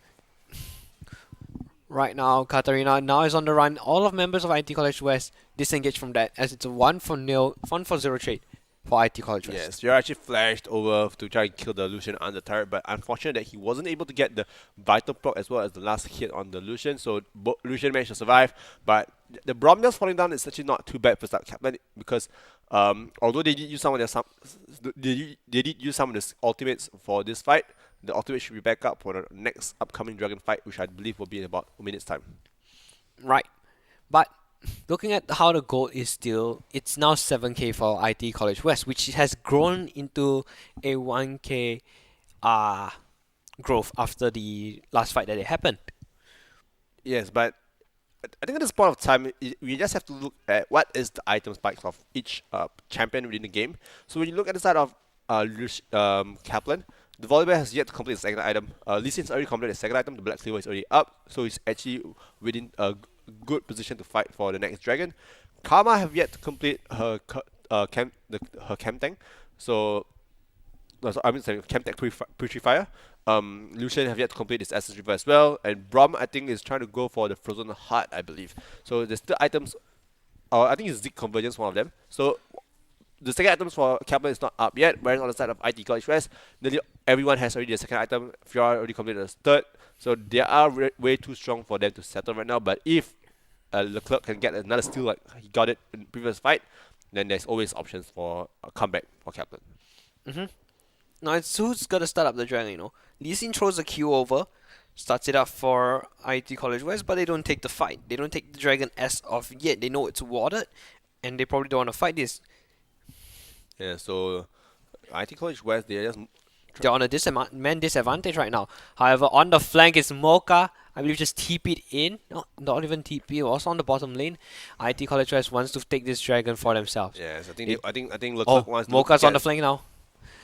And IT College West secures the dragon, gets the stun off, but Mocha doing most of the damage on the back line. There's nothing they can do. The front line as well. Katarina picks up good one. CC layering. Not enough as of yet. Doll is still surviving. One of a kind picks up the kill. And that's a triple for the Katarina. Yeah, but shutdown from the Fiora onto, I believe, was the Volibear. But in the end, it's still a win for IT College West. So this will most likely go be Baron unless unless IT College West says that the mid lane turret is more important than the Baron, which I 100% disagree. So now you can see all members of IT College West, they are rotating to the Baron. So it's going to be a Baron buff. I believe they should wait probably for Fiora to actually respawn before they finish up the Baron. But other than that, big win coming in from IT College West. I think the game is even bugged out. You know, the blue buff is just there, not on anyone. Oh, it disappeared. Yeah. I think they actually went for the blue buff early on, but they just refused to finish it up. Oh, it's not even spawned yet, so yeah. Yeah, Baron has been secure. I think just in the nick of time, I think Fiora should be able to get that buff as well. Yeah, so with Fiora getting the buff is actually massive because now they are able to play the 1-3-1. Okay, just never spawned mind. the second too late. Yeah, I think that they could have waited maybe that 1-2 seconds before Fiora spawns before they got the Baron. But when Fiora don't really need the Baron buff because Fiora by herself is such a big split pusher. But with the Baron buff, it will just give them the extra pressure to play the 1-3-1. But without the Baron buff, I mean, it's still fine. It's just that, you know, the Fiora probably will want to stick with someone who can split push together with them with the Baron buff. I think maybe, you know, Fiora could look to get the Hullbreaker, you know, make it a bit more tanky for herself. It received what? Currently a buff to how much resistance you get. Yeah, but I don't think the Fiora is going for Hullbreaker anytime soon, especially because the components he has in his items are actually the Death Dance component. And going Death Dance in this game is actually understandable because most of the damage coming from Kappa is actually the physical damage. Karma is not going to really do a lot of magic damage, maybe just a few poke damage here and there. But in general, you'll try to look to negate most of the physical damage coming in from the side of Kaplan. So Death Dance build, I think, is actually quite smart from the Fiora. Maybe Hullbreaker would have been better if he opts to go for permanent split push, but because he likes to fight a lot, I think the Death Dance is actually a good item. Right now, looking at how the Fiora is actually doing well. With nearly completing 4 items, she's going to be a threat to anyone, even though she's already a threat in the very early game. Yeah, it's going to be the volume. Oh, wait, what? There's a 2-on-1 on the top lane as Mocha picks up 1 on the bottom as well. Arctic now trying his best, but it won't be enough as Dipsy is nearby. Arctic trying his best, won't be able to land the knockout, but the win becomes lightning lens and they can't be able to follow up on the damage. Wait, we just saw Kava full health under turret, and when we instantly change our view to the top side, he just dies. Magic by Mocha on that Fiora as well. Yeah, I think Mocha is a bit on his caffeine rush. His name is one of my favorite kind of coffee, Mocha coffee. So I think he's drinking a little bit too much Mocha today, and the caffeine rush from the Mocha probably made him just think that he can carry the game all by himself. Right, and that being said, Mocha already has destroyed the bottom lane, tier 1. Oh, Parry coming through, the parry. knockback comes in, the Solar Flare will be the land, and the teleport comes in from the top lane as well. Mocha looking to do the damage onto Arctic. Arctic dies, falls down, Katarina. and the Katarina's out, procs, and it's going off everywhere. Culling not even being used to save anyone. Dipsy picks up another, and they're looking for the end right here. Mocha, look at that my 1Q God, the damage, just annihilates him. The fountain, however, picks him up. But this is 100% GG, well played. For Kaplan. This is Kaplan going down. I think 0-7. I think Kaplan's still going to survive a bit. I think he was playing a bit with their foot, but they. Yeah, I goes think in they're the going to tower try and dive damage. at Fountain, but they chose not to dive. And Katarina. Kata goes in, gets the kill onto the Lucian. It's all game over. As the final tower dies, he's forced to go golden there. Oh, he survives. Yes, 14-1-6 is the Katarina, but this game, I believe, is all the mid lane as well as the top lane show. The Mocha as well as the Katarina just popping off in this game. IT College West ends off their Campus Legends journey with a 3 winning streak at the end, ending off on a 3 win 4 lose streak. So very good performance coming from IT College West. I think that they can actually look at this journey and think that, hey, we actually did pretty well. Just unfortunate that maybe the groupings weren't to our favor. Let's try again next year. Captain, on the other hand, they are 0-7 in this tournament. A bit unfortunate for them, but I think these players have a lot to look back to in terms of how they are trying to look forward to the game itself. I really like how IT College has played it. They know where their advantages were. They push their lead even further. Sadly we didn't see any Dark Seal being brought. I think maybe we did see one from Akata maybe, but we don't know. But IT College just finishes off the group stages with a 5th place setting. Sadly, they can't make playoffs, but they set themselves up for next year. Yeah, so with that said, that is the final game of the group stages for Campus Legends. So next week onwards, it will be the playoffs, it will be the quarterfinals. All quarterfinals game will be the best of 3. So right now, let's look at let's look at the group stages and the final results of the group stages, and as well as the quarterfinal brackets for next week. Right. If we are correct, Group B, MIP should still be holding the top spot. All right. So I think right here we're looking at the group stage itself. SIM, the Group A favorites, tournament favorites themselves, 7 wins, 0 loss. Now in Group A we have ITE College. I think there's an error in the group. Didn't SMU win? I think SMU actually won today, so I think there's a slight error. So SMU and Ngee Ann Polytechnic are the one in the 2nd and 3rd spot as well. IT College Central will be the 4th team that qualifies from Group A in Group A. Now in Group B, however, we look at the side of Group B. NYP, last year's winner, defending champions, undefeated in Group B. Followed by we have NUS, Temasek Poly, as well as SUTD, holding on for the 2nd, 3rd, and 4th seats as well. I just like how Group B is 2, 3, and 4 the placing. I think they just lost all to the TP and SUTD. Yeah, I think Group B was relatively close for the 2nd to 4th team, especially because I'm also from NUS, right? I have to give some hype a bit for my NUS team.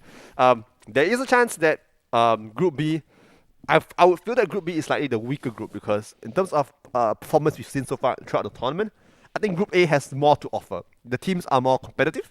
There's more to offer from each side of the team. So it's just unfortunate that Group B, the teams in Group B didn't really get to the teams in Group A aren't seeded in Group B, because if Group A, some of the Group A teams actually proceed to Group B, I believe the results in Group B would have been much different.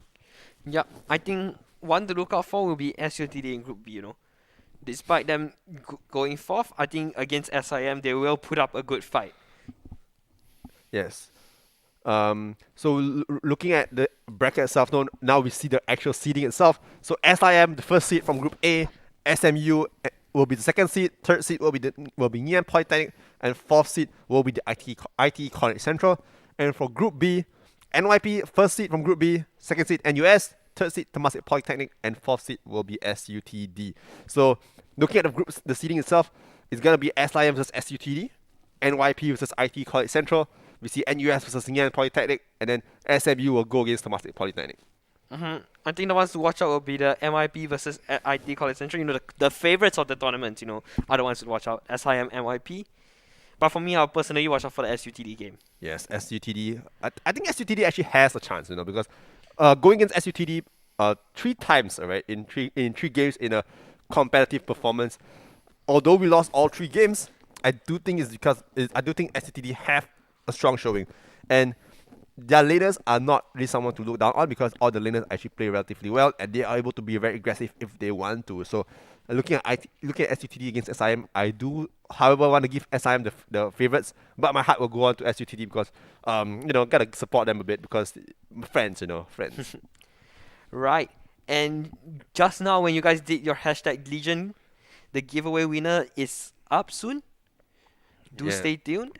I think it will be up soon, but look, but when you saw the bracket itself, aren't you excited? I'm excited because I'll be playing, definitely. So I won't be able to cast the games. But, you know, looking at the games itself, I do feel a little bit not certain what's going to happen because the quarterfinals, some of the teams are relatively close. You look at what's going to happen between TP and SMU.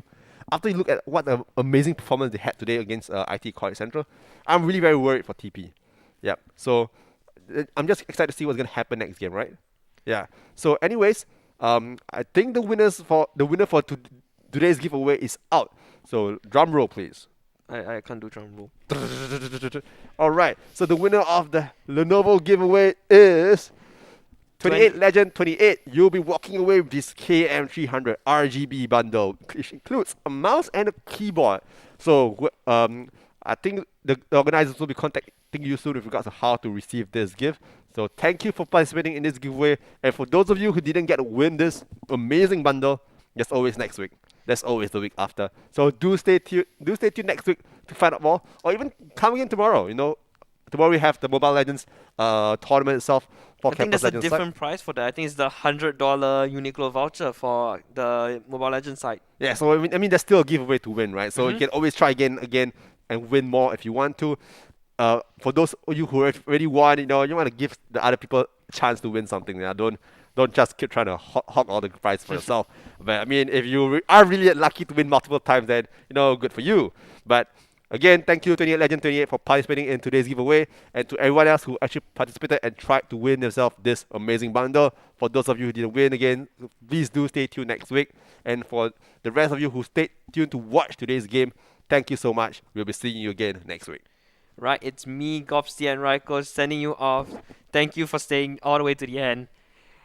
And bye-bye from the Murdoch Bear. He'll be seeing you next week as well. Bye-bye.